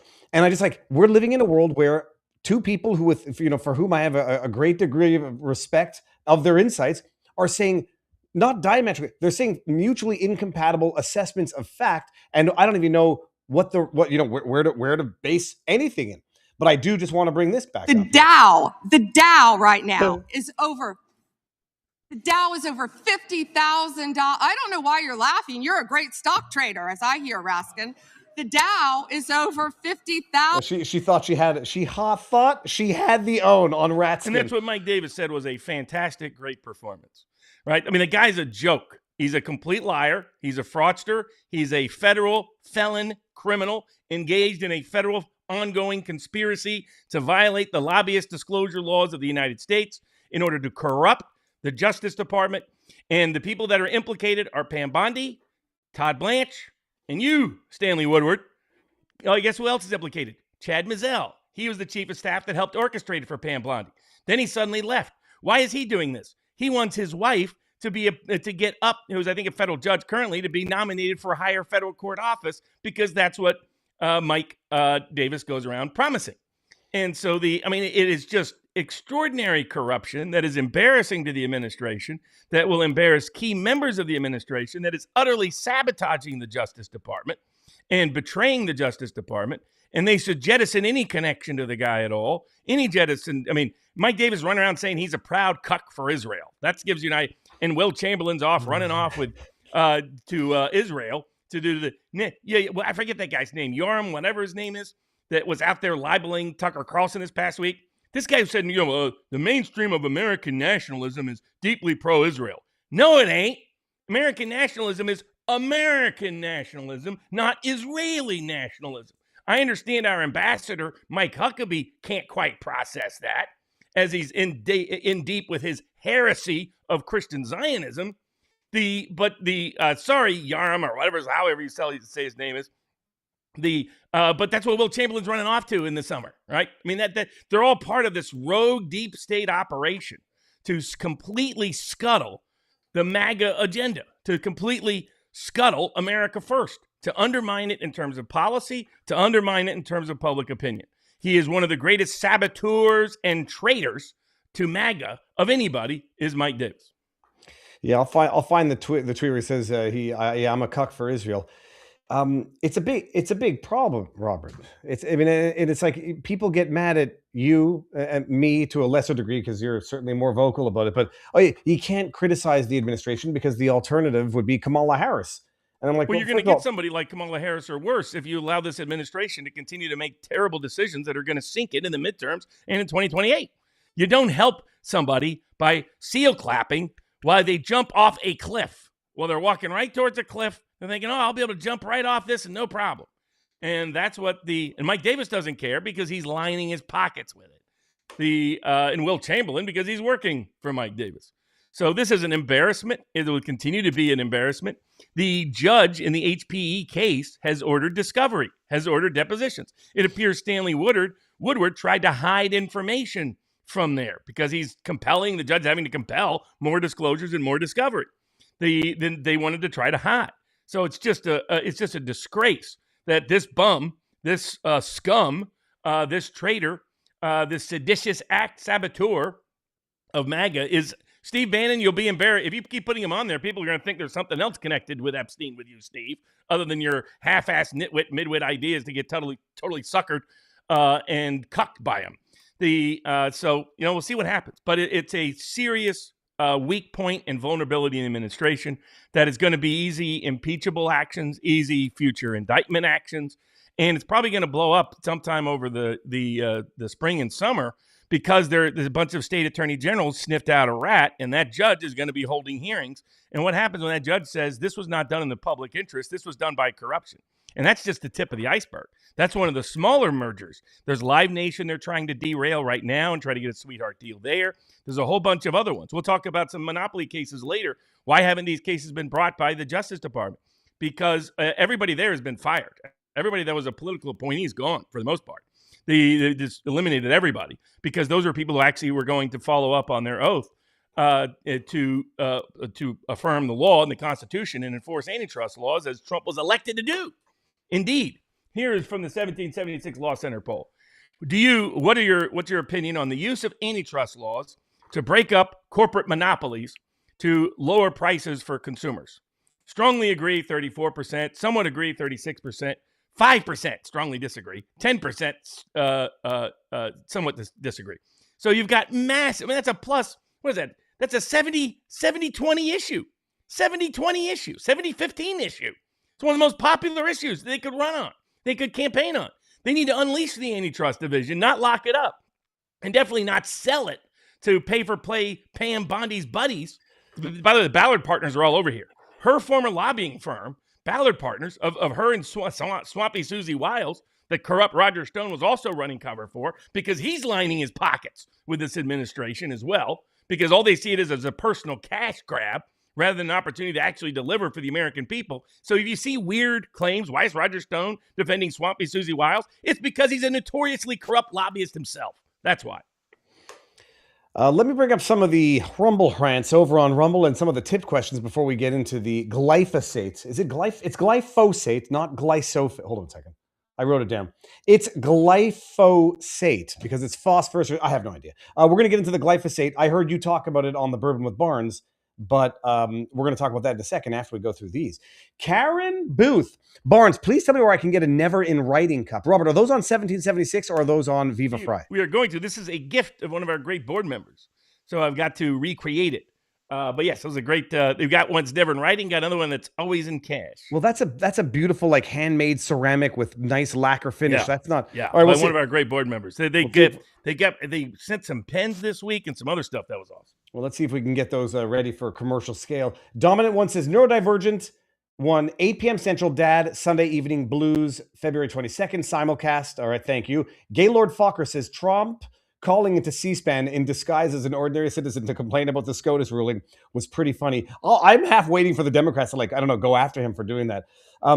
King of Biltong says, we are the lowest priced to direct consumer Biltong brand in the U.S. Biltong USA does not overcharge for junk. They don't overcharge at all, and they don't make junk. We make real Biltong. Go to biltongusa.com, code BARNES for 10% off. Go do it. It's flipping delicious. Neurodivergent, do you still have to admit you are gay and put Anton's Fermi juice meat in your mouth?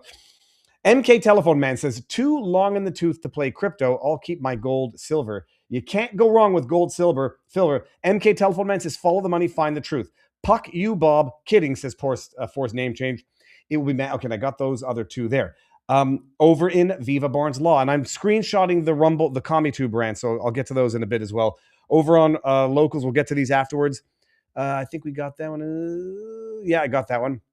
What do you know about Invest America? Just saw the commercial. For the Barnes was right again from Chris Kraft. Hello, Ellen. Missed you, says Chris Kraft. Robert, I hope you caught Lex Western's deposition to congressional members. It sure sounds to be his statement should trigger a tax audit for all his tax records. Possibly money laundering, fraud on how he structured his foundations and other items. Who was it that he said that he trusted as to why he got involved with Epstein? It might have been the same person as Alan Dershowitz. The Rothschilds, Robert. I had to go back. I had to clip that because I did not pick up on the importance of that at the time. Thank you for doing it in retrospect. By the way, this was AI, so don't fall for it. Although I never even thought the woman who looked like her, allegedly even looked like her. It's fake. Don't fall for it. There's going to be tons of AI photos of everything these days. Yeah, no, it was a video of like, oh, are you Ghislaine Maxwell in Quebec City? But first of all, I didn't think it looked like her to begin with, but it's fake. So if don't it fall for says it. Pam Bondi is honest. It's an AI fake. Chris Kraft says, for Viva's overly gracious Dan Bongino re-education jar, Jameson 2012. I think the states should sue the companies that don't get the tariffs. I think the states should sue so that companies don't get the tariffs, but the states do. The people are the ones not paying the tax according to their own court records. Dr. I've never seen this name before. Robert, what, in your opinion, is the best way to keep the data centers out of one's communities before the AI bubble bursts? It's a massive spike in energy costs, but they're trying to use, and there's a Trump administration efforts, by the way, to be so in the pocket of big tech, no less, that they are basically going to provide subsidies and backstops for the AI work, but also facilitate them using eminent domain to steal people's land and farms and destroy communities for what is probably going to be a bubble anyway. So but we are looking at 1776 Law Center ways people can effectively protect their privacy and property interests and keep their electric bills down from these vultures in the AI data center world. I Hate Death says, now that we caught Cash in the men's locker room, maybe he's can be upgraded for counterfeit cash to... I won't be reading that. All right, now, I Hate Death, which also is the word is thanatophobia, which is a fear of death. Speaking of hard to pronounce words, Robert, I only stumbled back across the RFK doing this podcast on glyphosates 5 years ago, where he talked about glyphosates, cancer-causing, terrible, genetically modified Monsanto wheat, which is there's multiple layers to the GMO modification of this wheat that they have. They use glyphosates on everything. There was a type of wheat that could grow despite the glyphosates. It causes cancer. It's bad for you. RFK Jr. had to sue Monsanto on a number of issues, the Roundup in particular. Fast forward 5 years, you've got Trump. And again, you said it, an executive order cannot grant immunity to a company. I had to independently verify it. And lo and behold, it seems to check out by way of legally correct analyses. 5 years later, you have Trump signing an executive order which purports to do what is not permissible or not legal, to grant immunity to glyphosate manufacturers Monsanto. He does it anyhow. And I can't think of anything that is more politically unpopular, above and beyond legally unenforceable. And I ask myself, what in the name of sweet holy hell is going on? Thomas Massey comes out and says he's going to pass a bill to basically ban glyphosates, or I don't know if it was to oppose the executive order. And then people are saying, why is Massey making Trump look stupid about this? I was like, Trump, what the hell was the rationale to sign an executive order granting immunity to big ag toxic companies for glyphosates, which we have all been fighting against, or at least knew are toxic for a very long time? What's the rationale? I mean, I said the only thing more unpopular than granting immunity to Monsanto for glyphosate is granting immunity to Pfizer for their toxic jabs. What the hell is the thought process going on? Yeah, I mean, you've got Trump trying to overturn fluoride in the water by keeping fluoride in the water. And this is being done through pay-for-play Pam Bondi and pals at the EPA, despite what Lee Zeldin is claiming. You've got the continued vaccine immunity for big pharma and pharmaceutical companies, and a slowing down of the withholding or withdrawal of various mRNA vaccine approvals that Swampy Susie interjected last week to try to prevent Robert Kennedy from moving forward on that front. And now you got, after pay-for-play Pam jumped into the Supreme Court and asked the Supreme Court to grant Bayer/Monsanto complete immunity on the dangers caused, the cancer caused, amongst other things, caused by the use of glyphosate and things like Roundup, but also a bunch of other products. The apparently unsatisfied that maybe the Supreme Court would not buy into their preemption argument that would grant them effective immunity, Trump jumps in to grant them immunity overnight by issuing an executive order that I think is beyond his lawful authority anyway. And why? It's because the people advising, the person that they picked for an advisor on these issues is a lifelong lobbyist and connected party to these people in these industry. Won awards for how much they've advocated for the industry. There you have Robert Kennedy as Secretary of Health and Human Services, the only person in your entire cabinet that is actually very popular with independent voters. Hint, Narco Marco Rubio is not. Your fake conservatives, oh man, Rubio is really good. I mean, you got to be kidding me. Goes over to Europe and makes a speech about how great imperial colonialism is. I mean, come on. But the only person that's truly popular in a wide cross-section of the country is Robert Kennedy. And what does Robert Kennedy spend most of his professional career on? Exposing Roundup and glyphosate and how dangerous it is.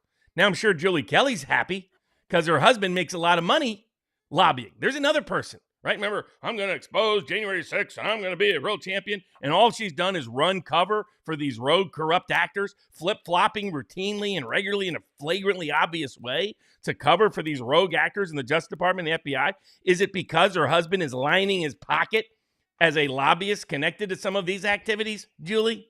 No, Robert, you start to understand who's connected to all these people and participants. You start to put the piece of the puzzle together, and it paints an ugly picture, unfortunately. You make it very difficult for me to maintain friends. I think you already destroyed that with her. Anyway, all you did was ask her a nice. It wasn't like you did Tucker Carlson on Mike Huckabee. You just exposed her a little bit, and she couldn't handle it and fell apart and dissolved. The funny thing is, it's when you start needling or nosing your way into where people make their money, and in a way that might frustrate it, people get very defensive and very aggressive. In addition to being defensive, I don't know how people know these things, and I don't know how people think these things are going to be kept secret to the extent that they're true. But it's freaking dirty. I mean, some people are going to say it's corruption. Other people are going to say it's good business and good politics. But and I have no knowledge of good for their bank account. Just not good for what they claim to be advocating for. And so Thomas Massie is taking up the legislation to reverse this. Thank God. I mean, this is one of the most popular issues in the states across the country. It's the number one Maha agenda item in this legislative session in many states in the country. I went up and helped them out defeat the effort to give special immunity in Tennessee. Tons of great people are right on the front end of this, and you have Trump sabotaging them overnight with probably no idea that's what he did. It's not clear he has full cognizant awareness of what this is and what the ramifications and implications are, because that's why Swampy Susie uses her gatekeeping control to make sure he doesn't get accurate intel and information. That's why she's trying to shut out Tucker Carlson, as has been publicly reported ever since he outed Mike Huckabee, whose words were so embarrassing. This was one of the more popular topics that people asked that we cover, was Tucker's interview of Mike Huckabee. It looked to me, by the way, this nonsense, what happened at the airport is totally normal. No, it's not. I've traveled all around the world. You don't get dragged into a separate special session for hours of someone trying to interrogate you. What were you doing here? Why were you here? Especially when you didn't even really enter the country. He just went to the airport and left. Did the interview at the airport. There was all kinds of shenanigans. They didn't want to take his airplane information coming in. They wouldn't provide security for him getting to the embassy.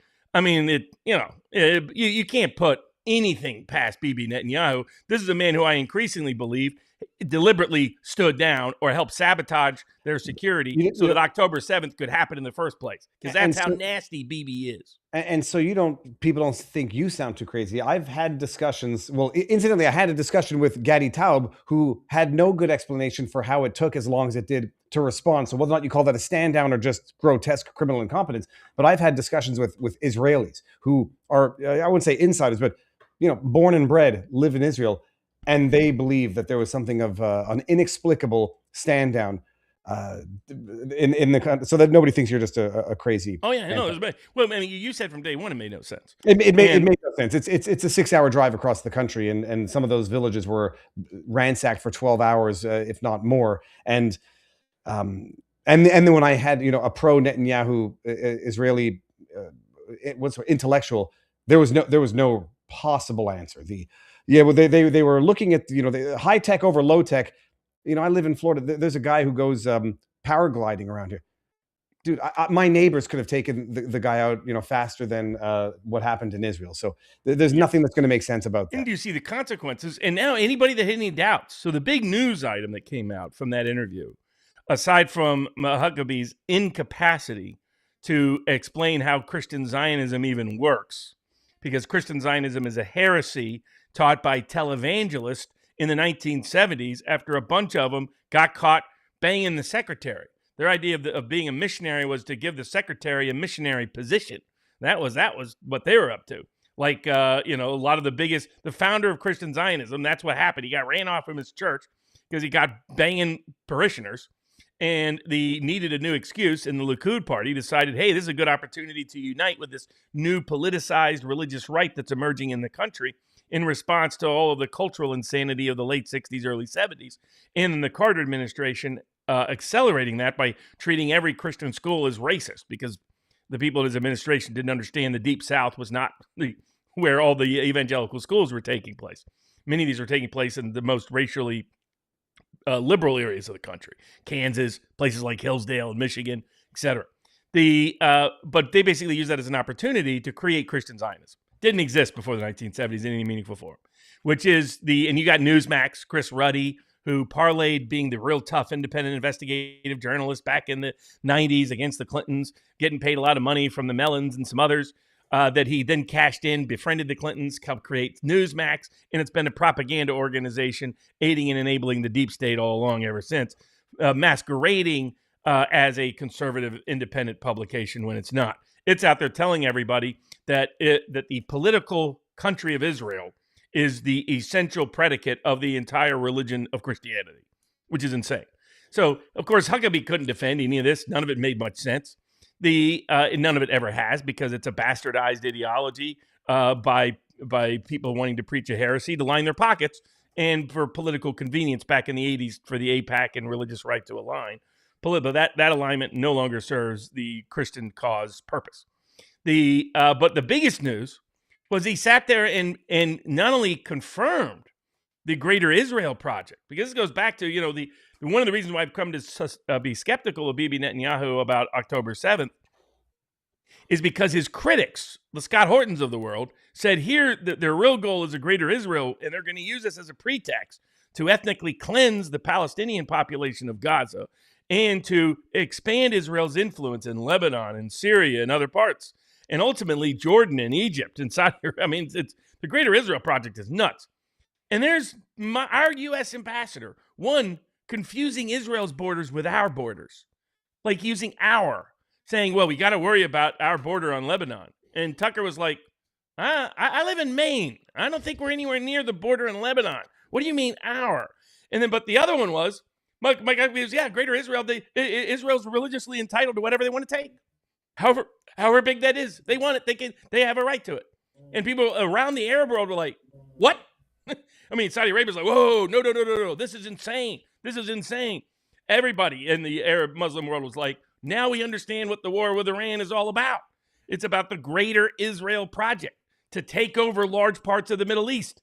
This is not what anybody in America signed on for, other than the Mark Levins of the world. And we, for the sake of humanity, we need to deport Mark Levin to Israel. We got to deport that fat ass to Israel. Let him go on the front line. Put that in all caps, Marky boy, Tel Aviv Levin, with Tel Aviv Ted Cruz and the rest of them. Just deport him too while we're at it. Not, only a first-generation American anyhow. That's the background of it. And the risk of war with Iran is real. It's not only illegal. I mean, now you got Witkoff. Didn't Trump say it was obliterated? Didn't Trump say he obliterated their nuclear program? Didn't he say anybody who said that we didn't obliterate the nuclear program was fake news? Didn't Steven Crowder and other people who justified it say, oh, we were only there for the nuclear program? And now Witkoff is saying, maybe in a week, they'll have nukes again. I mean, come on, quit lying, Witkoff. It's an embarrassment already that this guy is our global representative for diplomacy. But the real reason is we just want regime change. And it's not even clear we can accomplish it. So there's all kinds of risk. You can listen to Colonel McGregor. You can listen to Larry Johnson. You can listen to Daniel Davis. You can listen to the Duran. You can listen to a wide range of people from a wide range of places who have a wide range of commentary. And almost all of them are saying this screams risk with very little reward. Well, I'm just fact-checking you in real time. Mark Levin is not a dual citizenship. Therefore, there is no legal basis to deport him. Oh, but he can become a citizen of Israel, right? Yeah. So deport him. Just send him out of there. Just get him out of there. No, Put his Lord ass in there and boom, get him out. Fact check number 2. Mark Levin's Twitter feed is unhinged. If everybody wants to go see psychosis on Twitter, I think I look sane by comparison, and that's saying something. Hold on. It was about the Greater Israel Project. Robert, for people who at one point were saying, no, Trump is joking about developing the land that has now been raised. And now it's literally going to be under some sort of board, the Board of Peace. Oh, it turns out Board of Peace is meant to spell B-O-R-E-D. That's why he had his inaugural Board of Peace meeting. He's talking about war. See, as a concept, it's not the worst idea on earth, because clearly the status quo, I say not the worst idea, not in terms of the raising, but having an international community, govern what was being governed Palestinian police and independent of Hamas and all that I was on board for. Yeah, but now they're talking about something. It's like they're going to make it into mini Dubai. Well, it's like, where are the Palestinians going to live? It was something that people said was the conspiracy theory concern from the beginning. They're going to raise it, depopulate it, and then build over it and develop it. And the Palestinians that were displaced are going to have no place to go home or go back to. And then people say, well, too bad. That's what happens. FAFO, you start a war, whatever. When it comes to Iran, and we live this together in real time, it's not a war. It's just a strike. Okay, it's a 12-day war, but it's not really a war. It's just a strike. Amazing success. No need to go back. Now we're 8 months later? And now the pretext is really, if you've noticed, it's not that they didn't take out the nuclear portion. It's that now 50,000 people have been killed. I looked up the figures. Even Grok doesn't give an estimate up of 50,000. It says at most, according to some high estimates, 25 to 35,000 if you believe those. More likely 3,000 to 5,000, depending on where you go. And most of those 3,000 to 5,000 were police and civilian and military. They were Iranian authority figures who got. This was a violent insurrection by crazy terrorist groups that we decided to arm in the aim of an insurrection. And people running around pretending that wasn't the case. It was just the Iranian regime, which I'm no fan of, to be absolutely clear, went out and did a bunch of mass murdering. That isn't what happened. There's a wide range of independent sources around the world that have debunked that. But even if that were the case, now the argument is we have to go do it. Still not our business. Not our business. I'm not in Tehran. It's up to the people of Tehran how they decide to govern. It's not up. Our military is not for lease or for sale to the Israeli government or to the Iranian protest government or to the fake ex-Shah of Iran. The bots are so busy on X that they now raid any poll on this topic. That I originally put up the poll on our locals board. How do you support? Do you support a war in Iran? It's about 90% strongly disapprove.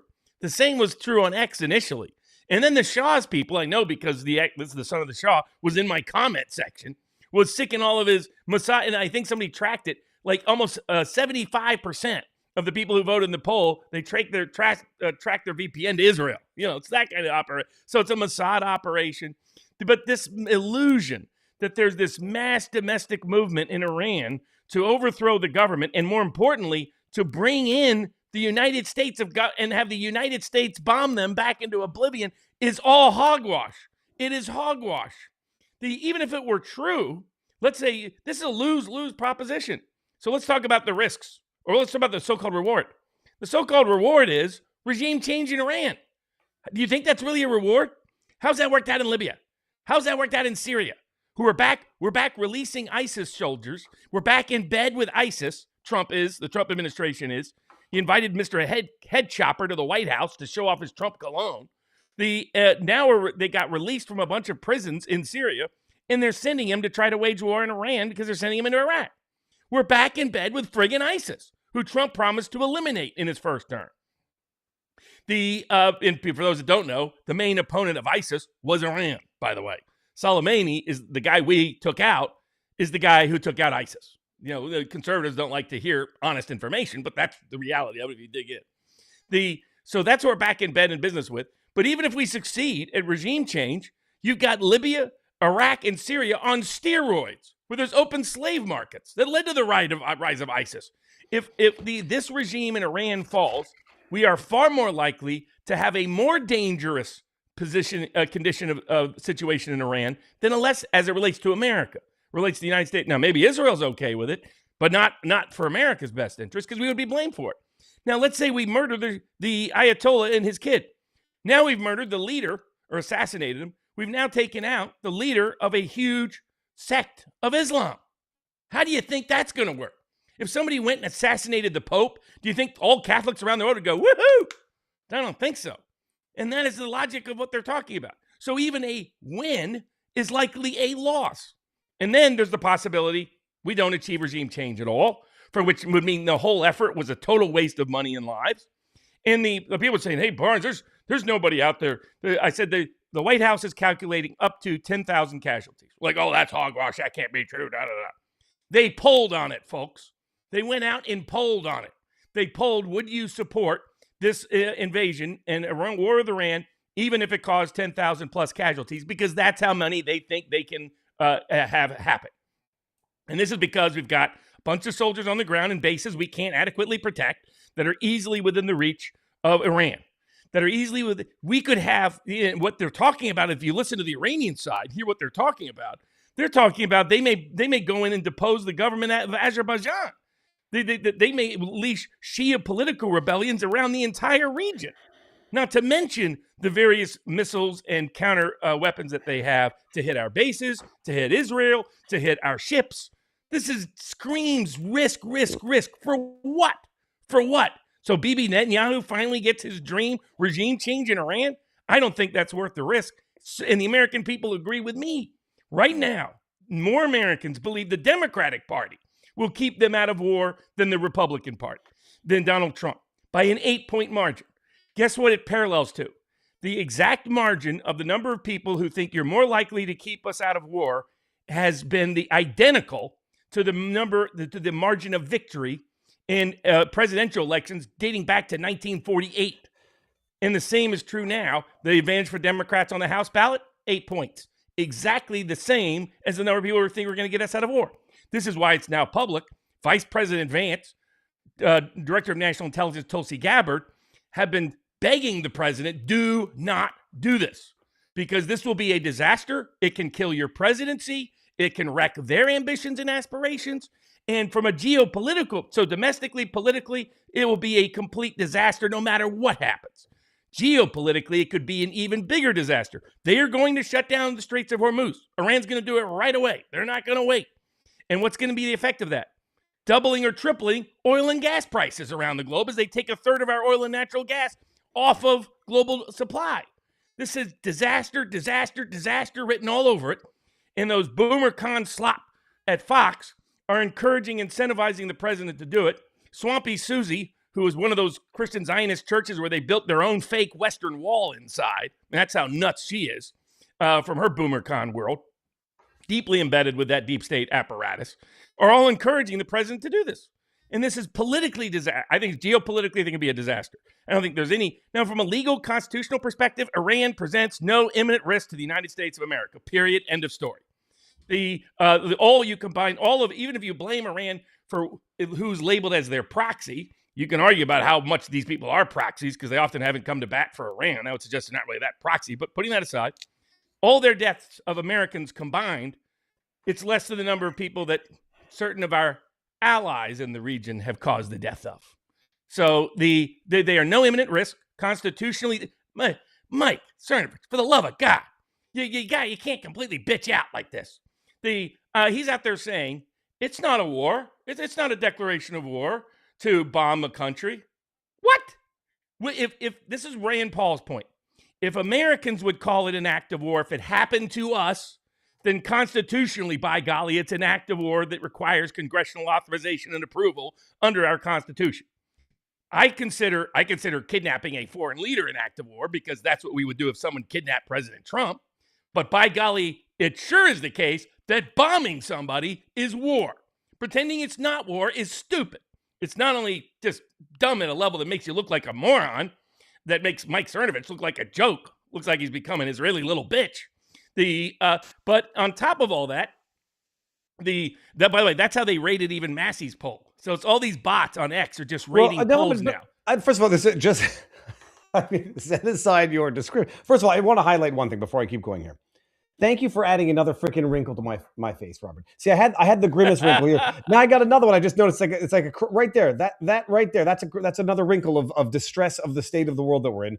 Cernovich said, as usual, I hold the least popular and most accurate opinion. Bombing the mullahs isn't war. I disagree. Accurate. Call it least accurate, Mike. Okay, least accurate. I like Mike Cernovich, a good guy. I like him in many capacities. Don't be confused. This opinion is his dumbest opinion he's ever given. Well, who knows if he's being bombastic, whatever. It is, I mean, in my view, bombing a country is the act of war. It's like, it's not genocide, it's an act of genocide. All right, thank you. It's a splitting of a hair distinction without a difference. Even with this, with some people say, oh, how long until Thomas Massey takes this poll down? That shows you that half of America, or half of the respondents, because I don't think a lot of these people live in America, still don't think that they don't want a US-led war. So they think it's not a war, but we don't want a war. That's half of the respondents. So it's not an own that 52% say, yeah, we want it. Especially all of the, it was clearly all bots. There's a wide range of surveys. This was one of the other highlights. I mean, credit Tucker. He was just asking straightforward questions, frankly. All these attacks on Tucker, like that Yaram, whatever his weird name is. I mean, well, why does a guy like that pretend to even be an American? Your name is not American enough to call yourself an American. But he's out there bashing, he's like, Tucker's anti-Semitic and part of this. Folks, this has nothing to do with anti-Semitism. I follow like a lot of people in the Orthodox Jewish community. They have long considered Israel itself a heresy from an Orthodox perspective. The idea that this has anything to do with being Jewish is nonsense. This has to do with a particular country and its lunatic leadership class led by Bibi Netanyahu, who really belongs in an Israeli jail from his corruption. That's what this is about. This is not about Jewish people. The Jewish voters are completely split on this. Jewish voters are going to vote Democrat again, by the way. You can back Israel all you want. Ain't going to change that.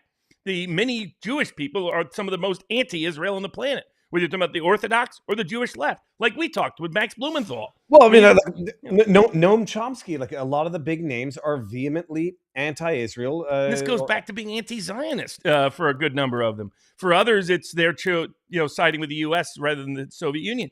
But this is about this particular Greater Israel project. This isn't about Israel's security or safety. This is about their ambitions to destabilize the entire Middle East so they are the dominant political player in the Middle East.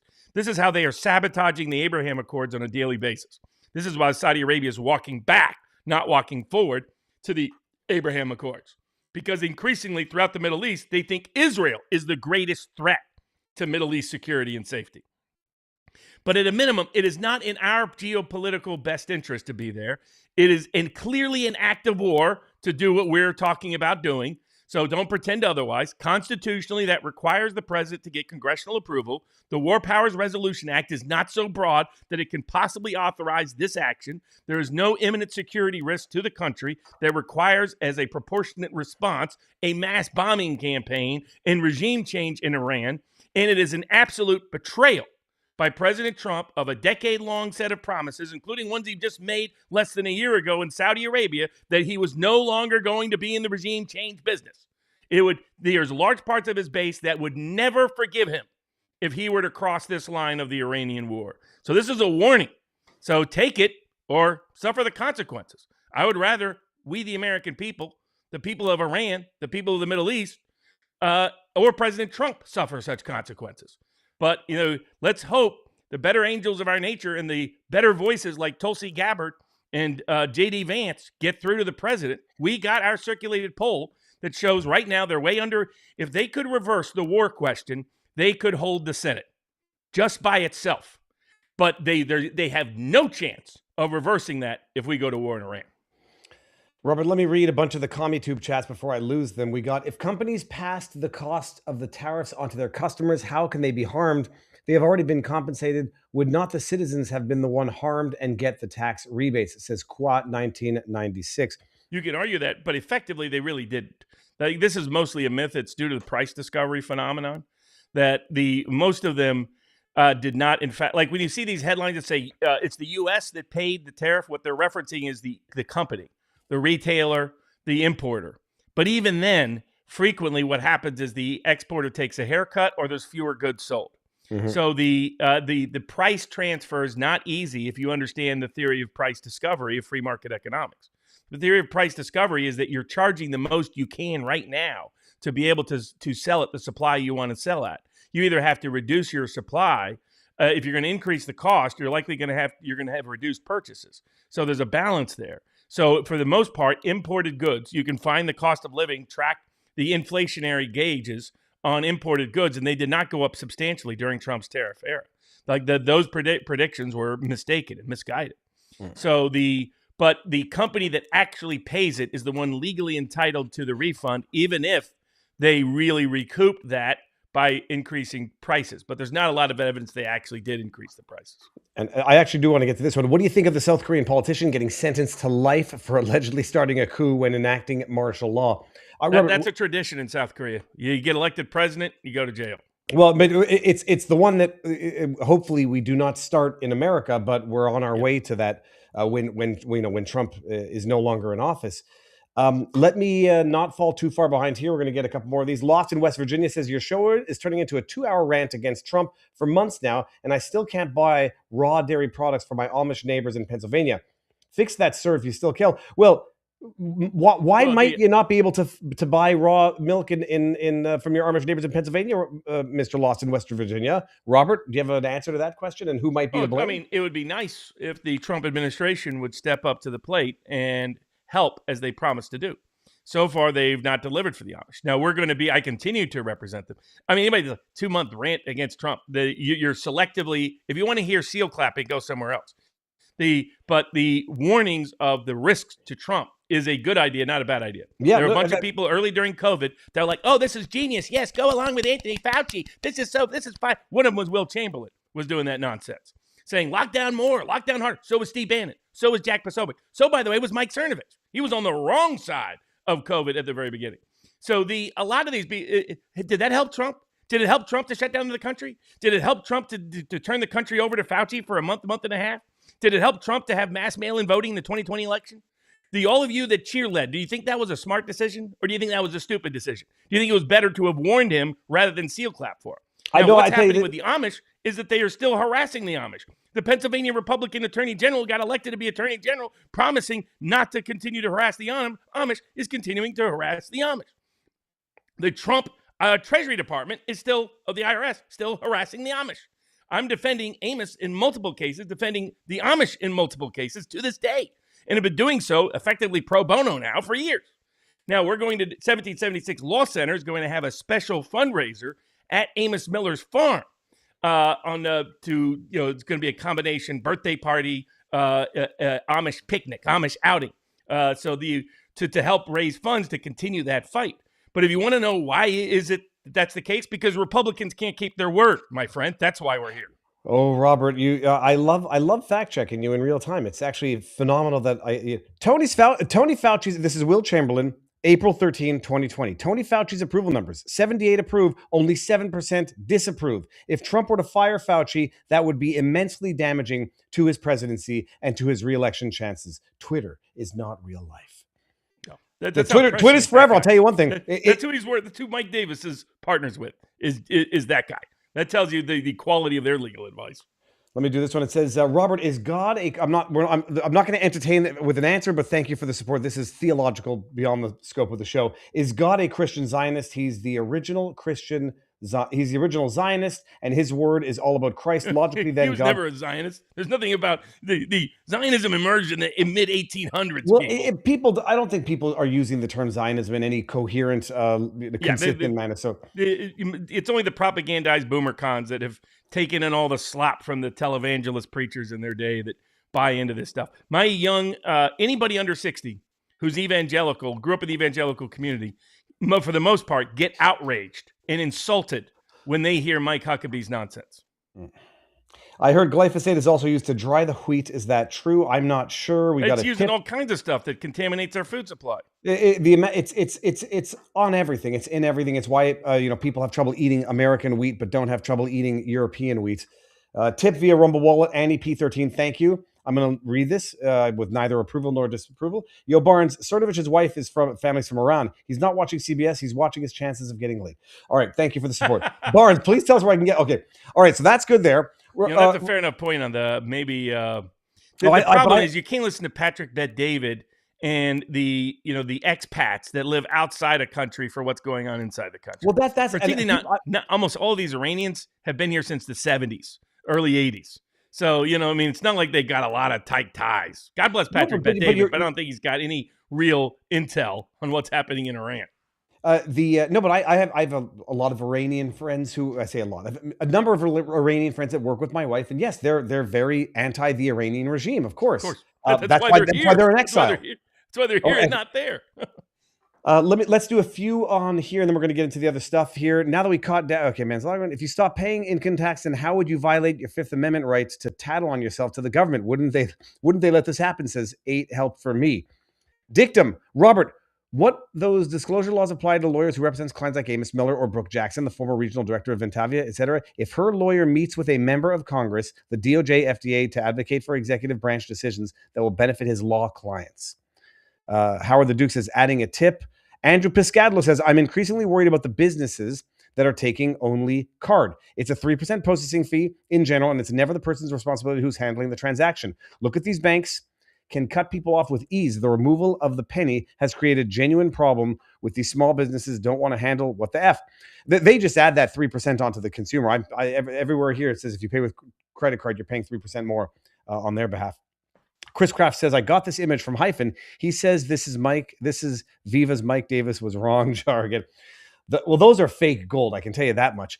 Piscadlo. Oh, it went all the way down to the bottom. Okay, right here. It's can we start a pool of sports picks on the number of nasty grams on X or otherwise? What is this? You have TDS if you want pedophiles arrested, sir. Have you not seen the stock market? All right. Okay, let's get out of here. Let's get to some of the, I guess, non-Trump law stuff. So what do we want? Well, hold on a second. Hold up. Wait a minute. Let me get my list up here. What was the one that I wanted to get into before? Did we talk about Prince Andrew being arrested? We sort of tangentially talked about.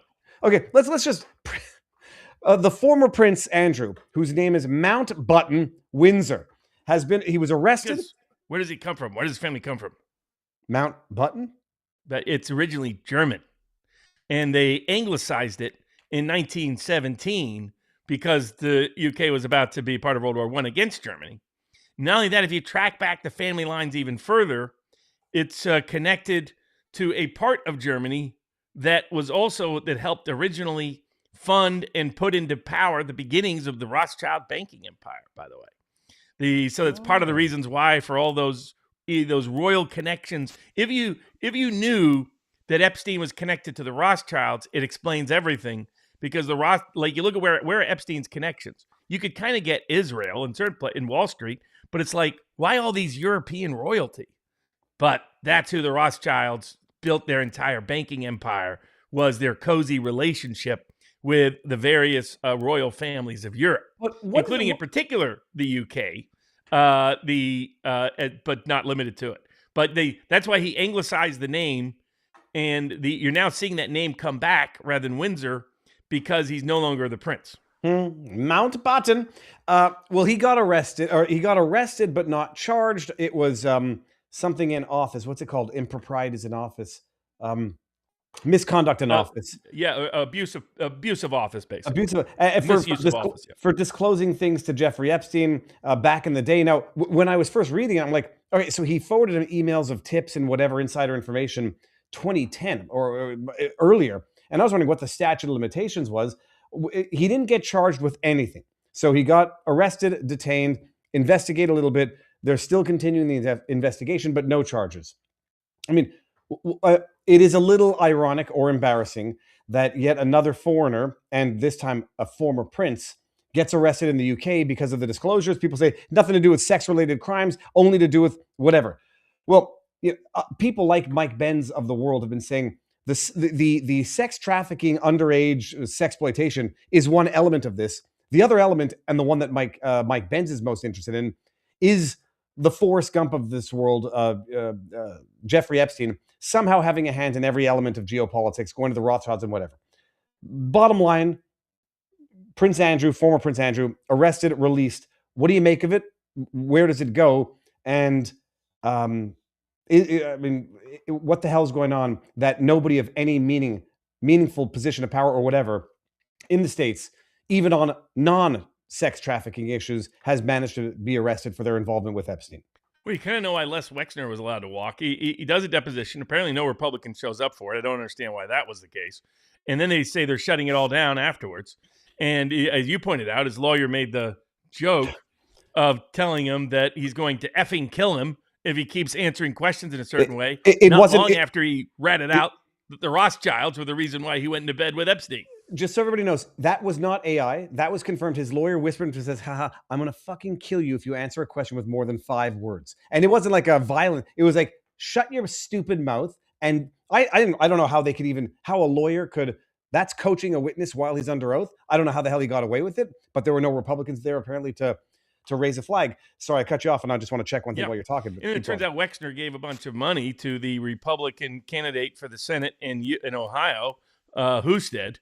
It was always kind of a rhino anyway, and now he's done. I mean, if Republicans had any political IQ at all, they would sack him now, tell him to step down, and put somebody else in. Once you understand the Rothschild connection, it all makes sense. I mean, the first time I got a wind of it was when you were interviewing Professor Alan Dershowitz, and he said the reason why he believed in Epstein and got connected to Epstein was because Lady Rothschild recommended him. But okay, so let me stop you there. Ooh. What the hell? First of all, it's true. Yes, no Republicans showed up. Stop there, Robert. Why the hell would no Republican member of Congress show up for Les Wexner's deposition? Why? Very good question. I mean, the reality is Wexner donates to both sides, and Wexner's got deep ties to the Ohio political establishment on both sides, Republican and Democrat, and he's deeply embedded within Israel. I mean, the reality is, the Epstein file disclosure, in my view, is 95% about Israel. The Trump's bungling of the Epstein files that is politically crushing him right now as we speak, it was for Israel. It's Israel connected. Howard Lutnick, huge Israel firster. Wexner, huge Israel guy. Almost everybody that's negatively implicated is connected to Israel. Not a surprise once you understand and then you see the European royalty connections, that it's all about the Rothschilds. People that don't know this, Israel probably doesn't exist as a nation, but for the Rothschild family. That the Balfour Declaration wasn't written to the Israeli Zionist Association. It was written to Mr. Rothschild himself, Lionel Rothschild, who was then in charge, I believe, of the London branch and would become the ultimate branch. Now you can go back in a little history. I'm going to be doing a little hush-hush this week at vivabarneslaw.locals.com on the family of the Red Shield, the Rothschilds, and all their history. Some interesting little tidbits that are not commonly known about them. We'll get into some of those details. There's some, conspiracy theories out there that are totally AWOL. But there's more than a few that are quite not. And it's not a surprise. The number one family referenced in the entire Epstein files is the Rothschild family. And so once you understand that, you understand that this is one of the most politically powerful, at one point, the wealthiest family in the world that helped create modern international banking, that within the Jewish community, you can go back to the early 19th century, and they were portraying Meyer Rothschild as literally the second coming of the Messiah. The Jacob Schiff, who was connected to the Rothschilds, who's then became prominent here in the United States with his connection to the various financial and banking operations of Loeb and the rest, helped sink the Russian Empire because of their treatment of the Jewish people. So it's not, I can see Andrew's kind of complaint. He's like, hey, being a pervert is a family tradition of British royalty. And, and I'm in bed with a guy who's in bed with the Rothschilds who, helped the reason why the Brits own the Suez Canal, or did for a period of time own the Suez Canal. So but I have no doubt he misused his access to office because that's what it's all about. I mean, that was the Rothschild brand, was getting inside intel and information and front running it. That's how the original founder of the Rothschild banking operation he front ran his own prince's orders for certain coins. He was a genius front runner. Famous story about what happened at Waterloo, them knowing in advance. This, they've always denied it, but there's plenty of inferential evidence that it's not so deniable what they did in terms of profiting off of war, particularly the Napoleonic Wars when their wealth exploded. So I think that's good, but Prince Andrew can't really use those defenses. Now I think what is probably true is the Duran we're talking about it, Alexander Macoris and Alex Christoforou, is that this may be cover for the utterly unpopular Starmer government, Labour government of the United Kingdom. That you got Rupert Lowe out there talking about he's going to create his own unique party that's restore London. You have Nigel Farage who's leading in the Reform Party ticket, but Starmer, Lord Mandelson, was the one who clearly misused and abused his office in the UK to profit the Epstein class. By the way, now Iranian advocates, that's how they're referring to the whole West now. Oh, well, this is the Epstein class. We're up against the Epstein class. That is going to stick for a while, folks. That's why you do not want to be affiliated with the Epstein class. You don't want to be protecting the Epstein class. You don't want to be enabling and empowering the Epstein class. Bad idea politically. You can live in whatever denial you want, but just understand that's what's coming. Clearly Prince Andrew was one of the most notorious rogue actors, but I think the UK government is doing this because Starmer should have already resigned. Because Lord Mandelson, who was key to the entire neoliberal order of the Labour Party dating back to even before Tony Blair, who has been one of the critical middlemen of the power structure of the Labour Party in the neoliberal global EU-style order for forever, is the one that was actually providing real inside intel and information and abusing and misusing his office for the enrichment of Jeffrey Epstein and his pals and buddies. And they may think, hey, we'll throw the prince to the wolves. In the name of throwing the prince to the wolves, we'll protect the rest of the royal family, protect Lord Mandelson, and protect the Rothschild banking operation. That may be what's really going on, because if there's an honest inquiry, that's where it's going to go. But we now have criminal investigations in the UK, criminal investigations in Norway, criminal investigations in France. How on God's green earth do we not have a criminal investigation in the United States of America? Well, Robert, if you ask Mike Tracy, they just don't have the elements of a crime there. There's just, he's going to really go down with that ship. He was a pederast, not a pedophile. He was a pederast. No, it's incredible. I'd love to, I don't know that he'll come on. I want to know what they would qualify as evidence. Like, what is evidence in their mind that would justify an investigation? You had Mike Davis coming out and saying, based on this file, there's nothing they can do about it. Then don't tell us nothing happened if the file is so corrupt because of the people before you destroyed the evidence that would have allowed you to do something. And then tell us there's tons of leads. There's clear abuse of office. There's clear money laundering. There's clear arms trafficking. There's clear human trafficking. And then they should do further investigation to what all these code words are. What does beef? What does jerky mean? What does pizza mean? Why do you need 7 people to decide how we're going to divvy up one piece of pizza? How does that make any sense? I mean, there's things in this that scream even worse, sickening, disturbing. I mean, allegations that there are bodies buried out on the New Mexico Zorro Ranch. Put it this way. If they really thought there was nothing there, why didn't they ever raid the Zorro Ranch? Why did Les Wexner admitted that no one from the Justice Department had ever officially or formally interviewed? They went out of their way to bury this case. And corrupt Mike Davis, cuck, self-described cuck for Israel, corporate whore, lobbyist, saboteur of MAGA Mike Davis, is not someone whose word you can trust on anything. And continuing to cover up the Epstein files and the Epstein, all you're going to get is people like Sean Ryan. People think I'm being rough on Trump. Listen to what Sean Ryan, the podcaster, says. Look at what Tim Dillon says. Look at what Joe Rogan does. Look at what these other people are saying. They're 10 times harsher than what I'm saying. And that's where the normie voter is going. They're increasingly, the Republican Party and Donald Trump are being perceived as the pedo protectors. You don't want that to be your reputation? Do something about it by investigating the Epstein list and put the Epstein class in prison where they belong. No, but it's an amazing thing. It's a double-edged sword. If there's nothing in the files that can justify or warrant further criminal investigation, it should have been released then a long time ago. And the whole fight about it was, an unnecessary black eye for the administration, which it was. Here in Oregon, they're trying to pass a proposition that will ban all hunt and fishing and make it criminal offense if you harm an animal. I just want Robert's opinion on how likely it is it will pass, and if it is it even constitutional, says Junkman. I hadn't heard about that. Robert, in Oregon. Take a look at that. I haven't seen that. Blue CW Soldier says, making a donation to Viva's Home for Special Needs Dogs in honor of our 11-year-old golden retriever, Libby, who passed away from... Oh, well, that's a beautiful dog. The dog that we have locked under contract, the video doesn't seem to want to get up on locals. He's not special needs that we know of yet. We're going to find out. Apparently, his testicles also didn't descend, just like Winston. So it's a match made in heaven. We got Slim Shagan. Okay. All right. Okay. Then we got Jonathan094 Barnes. Percent odds that there's a total turnaround in the Trump administration sometime in the next couple of months and utilize the 1776 Law Center poll. By the way, Barris is going to come so. We got tons of survey evidence that we're spoon feeding them.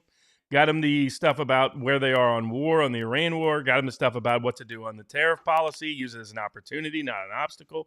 Got them stuff on food freedom, medical freedom, political freedom. There's a bunch of really popular policies like defending and protecting the Amish. Why not do an Amish town hall, with Robert Kennedy and Brooke Rollins? And why not announce that there's going to ways they're going to protect herd share provisions so people can get food directly from the farmer. We pulled that. Once again, one of the most popular issues in the country is the right to buy food directly from the farmer without requiring government permission or inspection first. That is one of the most popular issues in the nation across the board politically. There's all these things. We're spoon feeding them. And then you've got to unleash the antitrust division. But in order to do that, you've got to cut Mike Davis off completely, cut Arthur Schwartz off completely. And put somebody like Gail Slater back in that position. Mm-hmm. Otherwise, it's going to be a disaster. The person that's there has like 4 months experience in antitrust, and they're running the antitrust division. It's a joke. And they're about to implicate the Ellisons in a much broader criminal conspiracy if they shut down the Netflix deal and greenlight the Paramount deal without proper disclosures, because it appears a lot of people aren't registering as lobbyists that are working that deal. I mean, then you bring down, how much the Democrats would love to pay back Ellison and Papa with a big criminal conspiracy so that they would have to give up ownership of CBS, CNN, everything TikTok and all the rest are taking over, and take down Trump in the process, even potentially take down Vice President Vance in the process. I mean, we're warning them of these massive risks. And was it really smart of them to ignore what we told them for 6 months about the Epstein files? Didn't almost everything we predicted come true? If you want President Trump to be successful, you should be joining the warning, not joining the seal clapping. Testify, Robert, and I don't take the victory lap. It's pure vindication, as we will see with the other injustice that is the most probably, relatively popular among ordinary Americans. And one of the biggest failures of pay for play Pam Bondi and Harmeet Dillon at the Civil Rights Division. Now I feel bad. I tagged her personal account and not her attorney. No, that's attorney general. You tagged the official one. So this he can't block you from that one because that's a First Amendment violation. I'm not a citizen yet, Robert. But no. So look, we've been talking about Tina Peters from the beginning. At least, not from the beginning. It took me a while to get aware of it. People were like, get on Tina Peters' story. Get on Tina Peters' story. I'm been talking about it now for a while. I go on her channel very often with Apollo to talk about it. I mean, her channel is now being taken over, or it's being curated. What's the word I'm looking for? Caretaken for while she's in jail. While she rots away in jail, she's now entering her second year. A woman who, arguably but not arguably, could be qualified as a whistleblower, if not for election fraud, at the very least for state prison abuse. Nothing. I've had Stuart Rhodes on, laid out the blueprint, the groundwork for how to do it. You've talked about it at length. She filed a petition for, what is the term for what we had here? A petition for review. Basically, a petition for bond pending appeal, because she's appealing her decision and it should get overturned. And we had that Court of Appeal hearing where a viral moment went viral. I wasn't the key person to make it go viral, but I certainly helped amplify it, where the Court of Appeal is like, you sentenced her on a felony that she wasn't even charged with. Does that not create a bit of a problem? And now she's appealing the decision. Pending the appeal, that jackass activist scumbag of a judge sentenced her to serve her time. She's been in solitary. She's been assaulted 3 times. And I've been politely needling Harmeet Dillon, Civil Rights Division, to do something. It would be very popular. They haven't done anything. Her petition was dismissed, and nobody's done anything yet. Correct. They didn't join it. They didn't bring their own habeas petition. They've done some lame, random emailing. That's about all. Trump has actually tried to use his veto power to try to motivate them, but only Trump has tried to do something. Harmeet Dillon came in talking a big game, Civil Rights Division. Now she's willing to sell out for pay-for-play Pam Bondi, Todd Blanche Dubois, Stanley Woodward, and these corrupt actors who are selling out and sabotaging MAGA on a daily basis. And there's no better example of that than the utter failure. The Civil Rights Division is busy running around making sure people don't get into fights in Florida State campus over Israeli T-shirts. Or even further, Harmeet Dillon was bragging, a bunch of Israeli donors, how she's using the Civil Rights Division to make sure people don't do anti-Semitic graffiti. But she can't even lift a finger to help Tina Peters or Kurt Benchoof or Amos Miller or Dexter Taylor or any of the victims of lawfare across this country. We defended Harmeet a long time. Enough is enough, Harmeet. You have failed to do your job. And instead, you're aligning yourself with some of the most corrupt actors in the history of the Justice Department. Get off your end and do your job. Tina Peters' civil rights are being violated every single minute of every single day. She rots in that prison as a whistleblower disclosing federal election fraud that happened in Colorado. That's what she got prosecuted for. So do your job, Harmeet. Do something and get her released. Get her freedom. Or sue the state of Colorado for violating her civil rights. Maybe instead of worrying about, oh, golly gee, I wonder if Mark Levin's pals were offended by somebody on the internet. For example, take all the people that got swatted like Owen Schroyer. The only people, they will only pay attention to your swatting case if you're an Israel firster.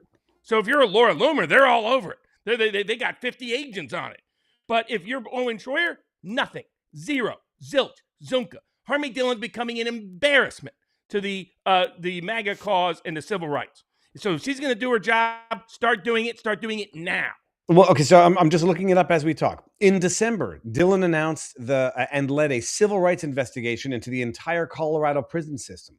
Great.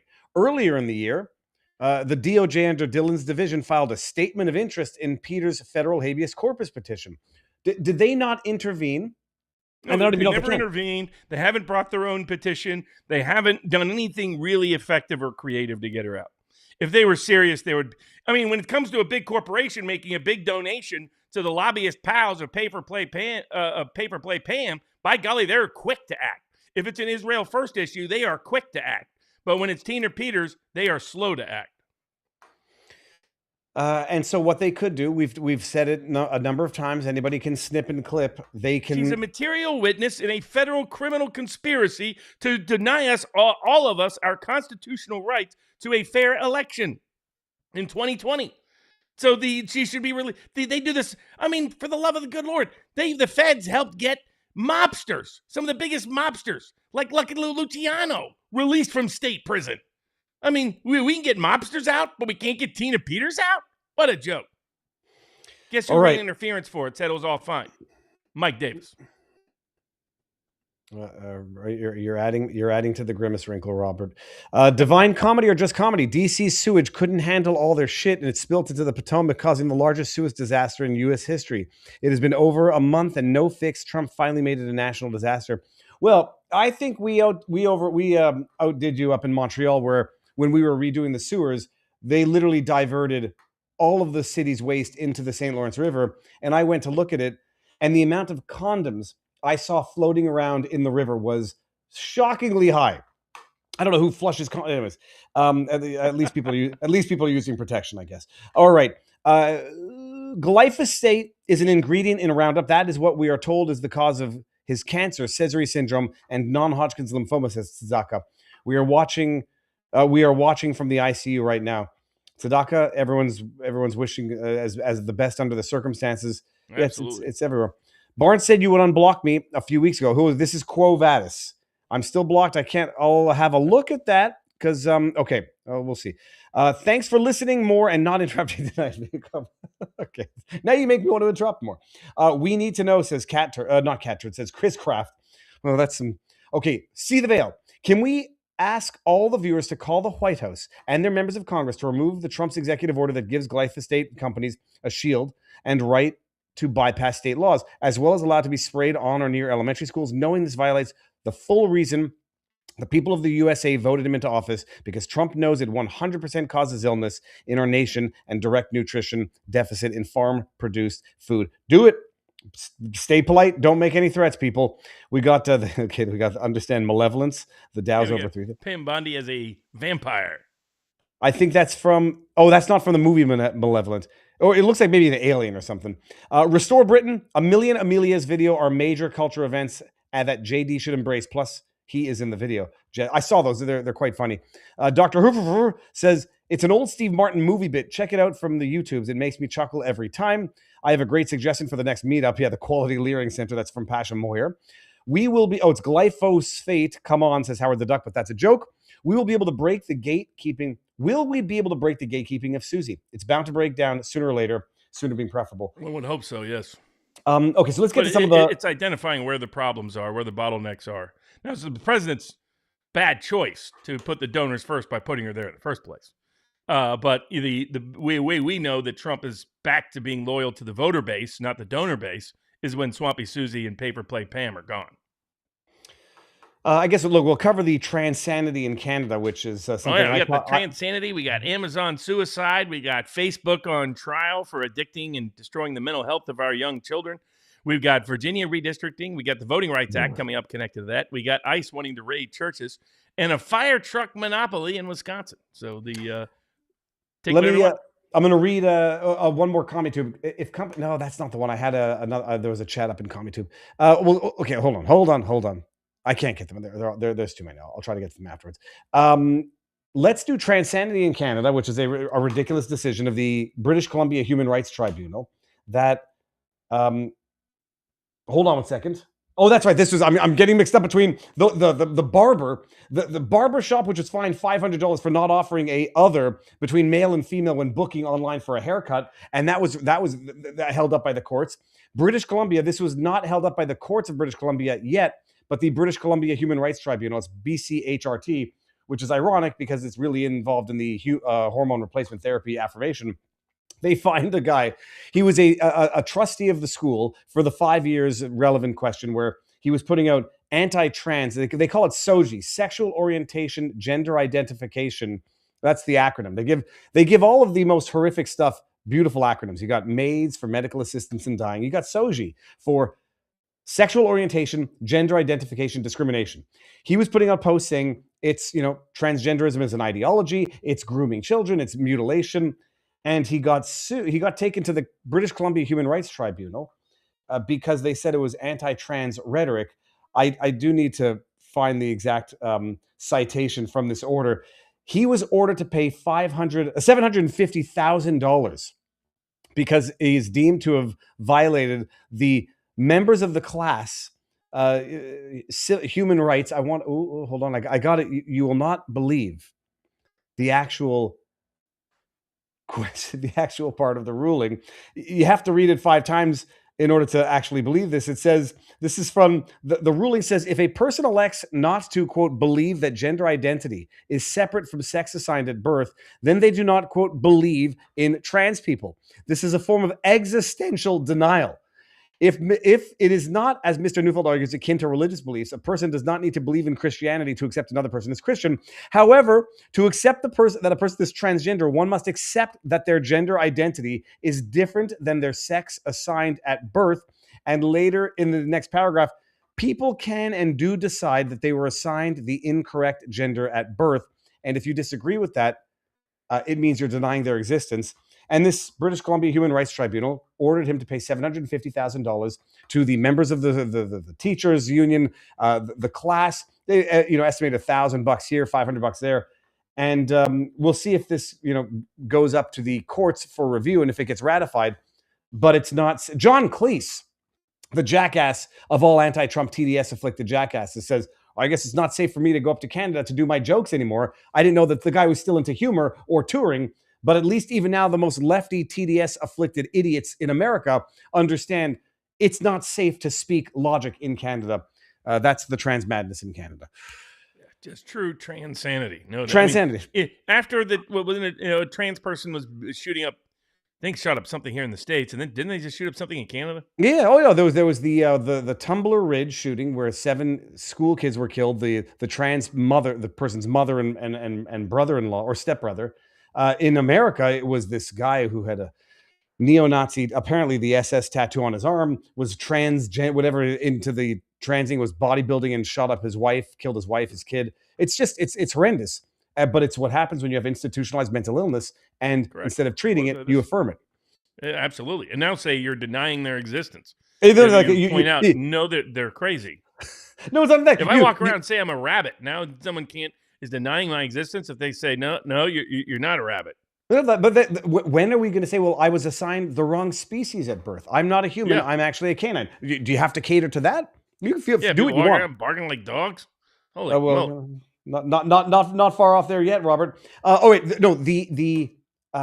It was Amazon. The Amazon death case is shocking. We've talked about it before, and this is the case. I think the last time we talked about it, this was when it got dismissed. And this got reinstated now. Did it get reinstated? It's now going to trial. It gets to go to trial. Yep. This is a case where Amazon was selling literally do-it-yourself, and I'm not trying to be glib or minimizing here, and I'm not going to use self-censorship so that YouTube doesn't screw with this. Do-it-yourself suicide kits at home. It's nothing less than that. They were it's some sort of marketing it as it. They were connecting to it. They were using algorithms to get people vulnerable to it.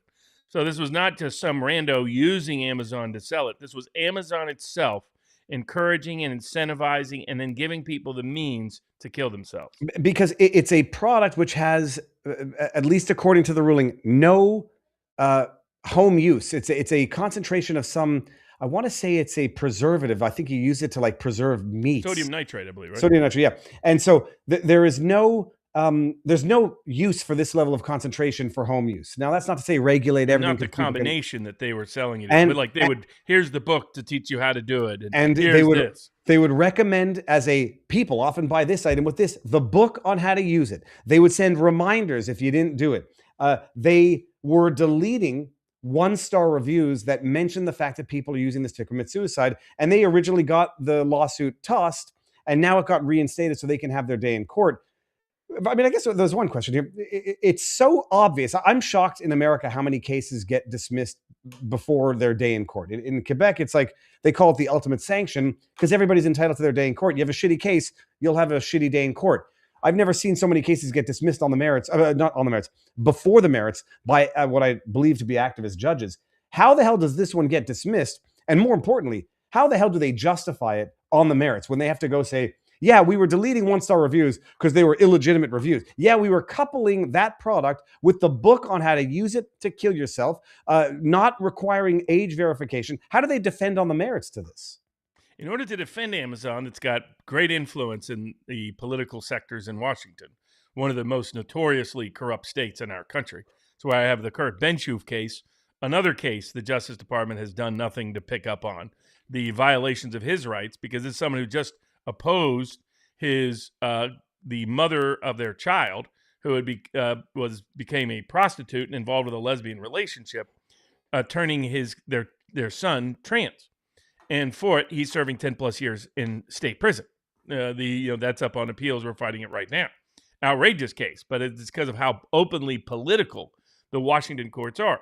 And this court went so far, the trial court went so far as to say that you could never sue for suicide.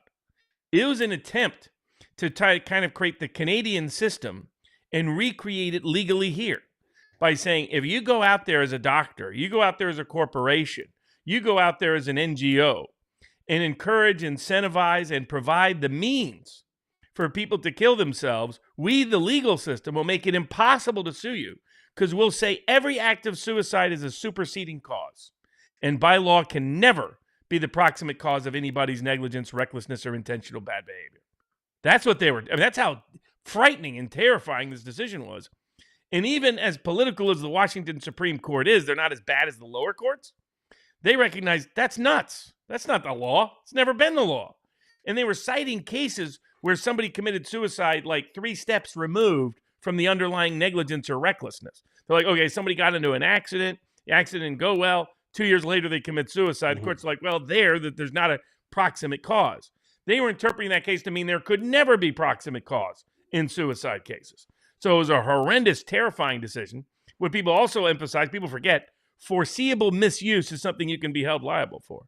And here, it was more than foreseeable misuse because they were getting people to buy it with the foreseeable use of it in this manner, sodium nitrate.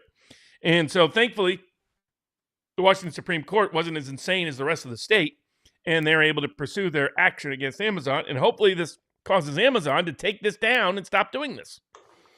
Yeah, no, it's wild. By the way, John Neeson, welcome to vivabarneslaw.locals.com. You got the Ginger Ninja bullet bell. Welcome to the community, sir. All right. We've got a bunch left. We should take the party on over to vivabarneslaw.locals.com. Yeah, we've got slushy fraud. We've got Facebook on trial. We've got Virginia redistricting. We've got ICE raiding churches and a court decision on that. And the fire truck monopoly of Wisconsin. Do we want to do one last one here? We can do ICE churches if you want. Yeah, you want to save the redistricting, the ever enthralling cases of redistricting for Viva Barnes Law. The ICE raiding churches. Okay, this was a ruling enjoining, preventing ICE from carrying out raids, barring, what was the word? There was a legal term in there. If it's necessary for exigent circumstances, whether or not they could raid and deport or round up people at churches.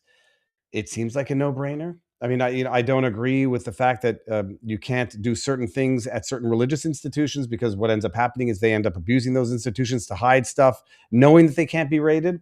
But when it comes to nabbing people, maybe I'm just a bleeding heart Canadian. The best place is probably not to invade religious spaces for the purposes of doing it. Nonetheless, was that the directive that was enjoined from application? Yeah, so what happens is Grifty Christie, no bid gnome, for her sabotage of the Trump administration to enrich her pal and her adulterous affair with Corey Lewandowski. This is almost all gone public now. You can find Wall Street Journal pieces, all these pieces about how broad scale this was. And one of the points we made back in the Minneapolis shooting, the second shooting, was that Noam was sabotaging ICE enforcement because her corporate pals and allies, the same ones that she went to bat for and said men could compete in women's sports and vetoed legislation in South Dakota for, that those people did not really want actual immigration enforcement. They wanted the theater of immigration enforcement. So the theater would get the normies to think everything is on par with what the Trump promised to get elected, which was meaningful enforcement of immigration laws.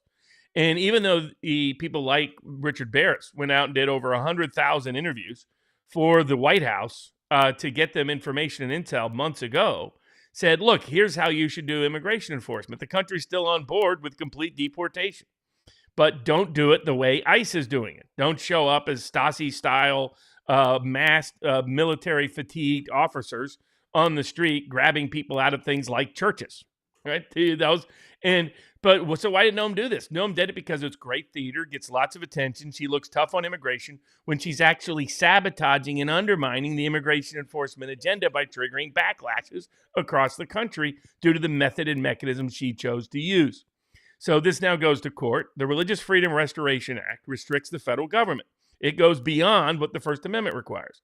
If there's any substantial interference with the exercise of religious freedom due to a federal government action, then the Religious Freedom Restoration Act requires that it meet strict scrutiny, that it be narrowly tailored to a compelling government interest. The court recognized enforcing illegal immigration is indeed a compelling interest, but raiding churches in live time outside of exigent circumstances is not narrowly tailored to it. Indeed, it's counterproductive from a political perspective.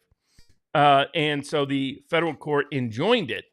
But what it really represents to me is the continued embarrassing disaster, aside from her corruption, that is Kristi Noem.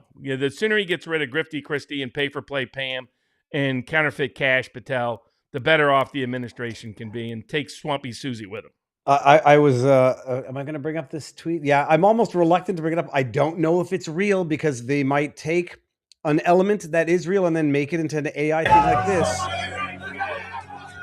Republicans against Trump, they're not Republicans. This is a fake bullshit account. But if that video is real, I don't think there's anything wrong with the video. Embarrassment. He's been an utter failure. He's having fun, but in the exact same way that he railed against Christopher Wray. Correct. If he didn't take the government jet to get there, and he wasn't out laughing and bragging about donors, how he now has his own private jet, if he hadn't ever been criticized for Christopher Wray for using the jet a lot less than he has, it would be different. Yeah. But when you're partying on the government dime, well, according to Mike Davis, he's so busy with the Epstein files, he can't get around to actually investigating any real deep state criminals. Doesn't look like it to me. Was this part of was partying with the Olympic team part of the investigating the Epstein files? Yeah. So he's an embarrassment. He's a joke. He was on with Dan Ballas Bongino this past week, and they're both saying, "Oh, you're so wonderful. Oh no, you were so wonderful. Oh no, you were so wonderful." I reissued the same questions I had about the Charlie Kirk assassination, about the Butler assassination, and the questions that they're not answering because it's an ongoing investigation. We can't answer that, but let's talk about. It's a real video, apparently, from analysis. So amazing, Robert. What do you have coming up this week? While we're still on Rumble, tell everybody what's your schedule coming up. I've got Richard Barris coming on tomorrow at 3 to talk about his latest poll because he's taking shit for it. I got my own legit questions, and we're gonna have a discussion. But what do you got coming up this week? Tons of great data in there. It was commissioned by the 1776 Law Center to get tons of accurate information and intel. Most popular influencer on the right actually surprised me. I mean, number 2 is no surprise, Tucker Carlson. But number 1 was interesting. It's Joe Rogan. Joe Rogan is now the most popular person amongst influencers on the right. That shows you how much the podcasting world took over a large part of it.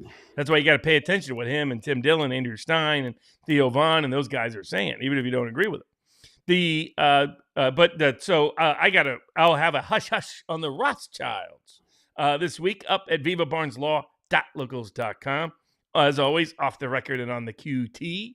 But otherwise, I got to travel Monday down to Texas, have a hearing in the afternoon, and Tuesday in Texas Business Court, where a rogue hedge fund and hard money lender is trying to steal a great Nashville business, just rob it, old-fashioned way. And they're trying to use the Texas business courts to facilitate that. We got a suit pending in Tennessee, which is where the case should be heard, but we got to deal with all this in the interim. So, and we'll be back at some point Wednesday night. So probably the only bourbon this week will be on Thursday. But we'll have a hush-hush up at vivabarneslaw.locals.com. You can go back and watch the Epstein trilogy that's there, see how prescient and predictive it was. But we got all kinds of hush-hushes up there along with other videos. So just join the vivabarneslaw.locals.com community. And if you're one of those people, one of the 3 people that's ever been blocked, if you have been behaving, then you will get unblocked. But remember the very limited rules. You got to be civil with everybody else on the board. Can't lie about other people on the board. That's it. There's literally no other rules.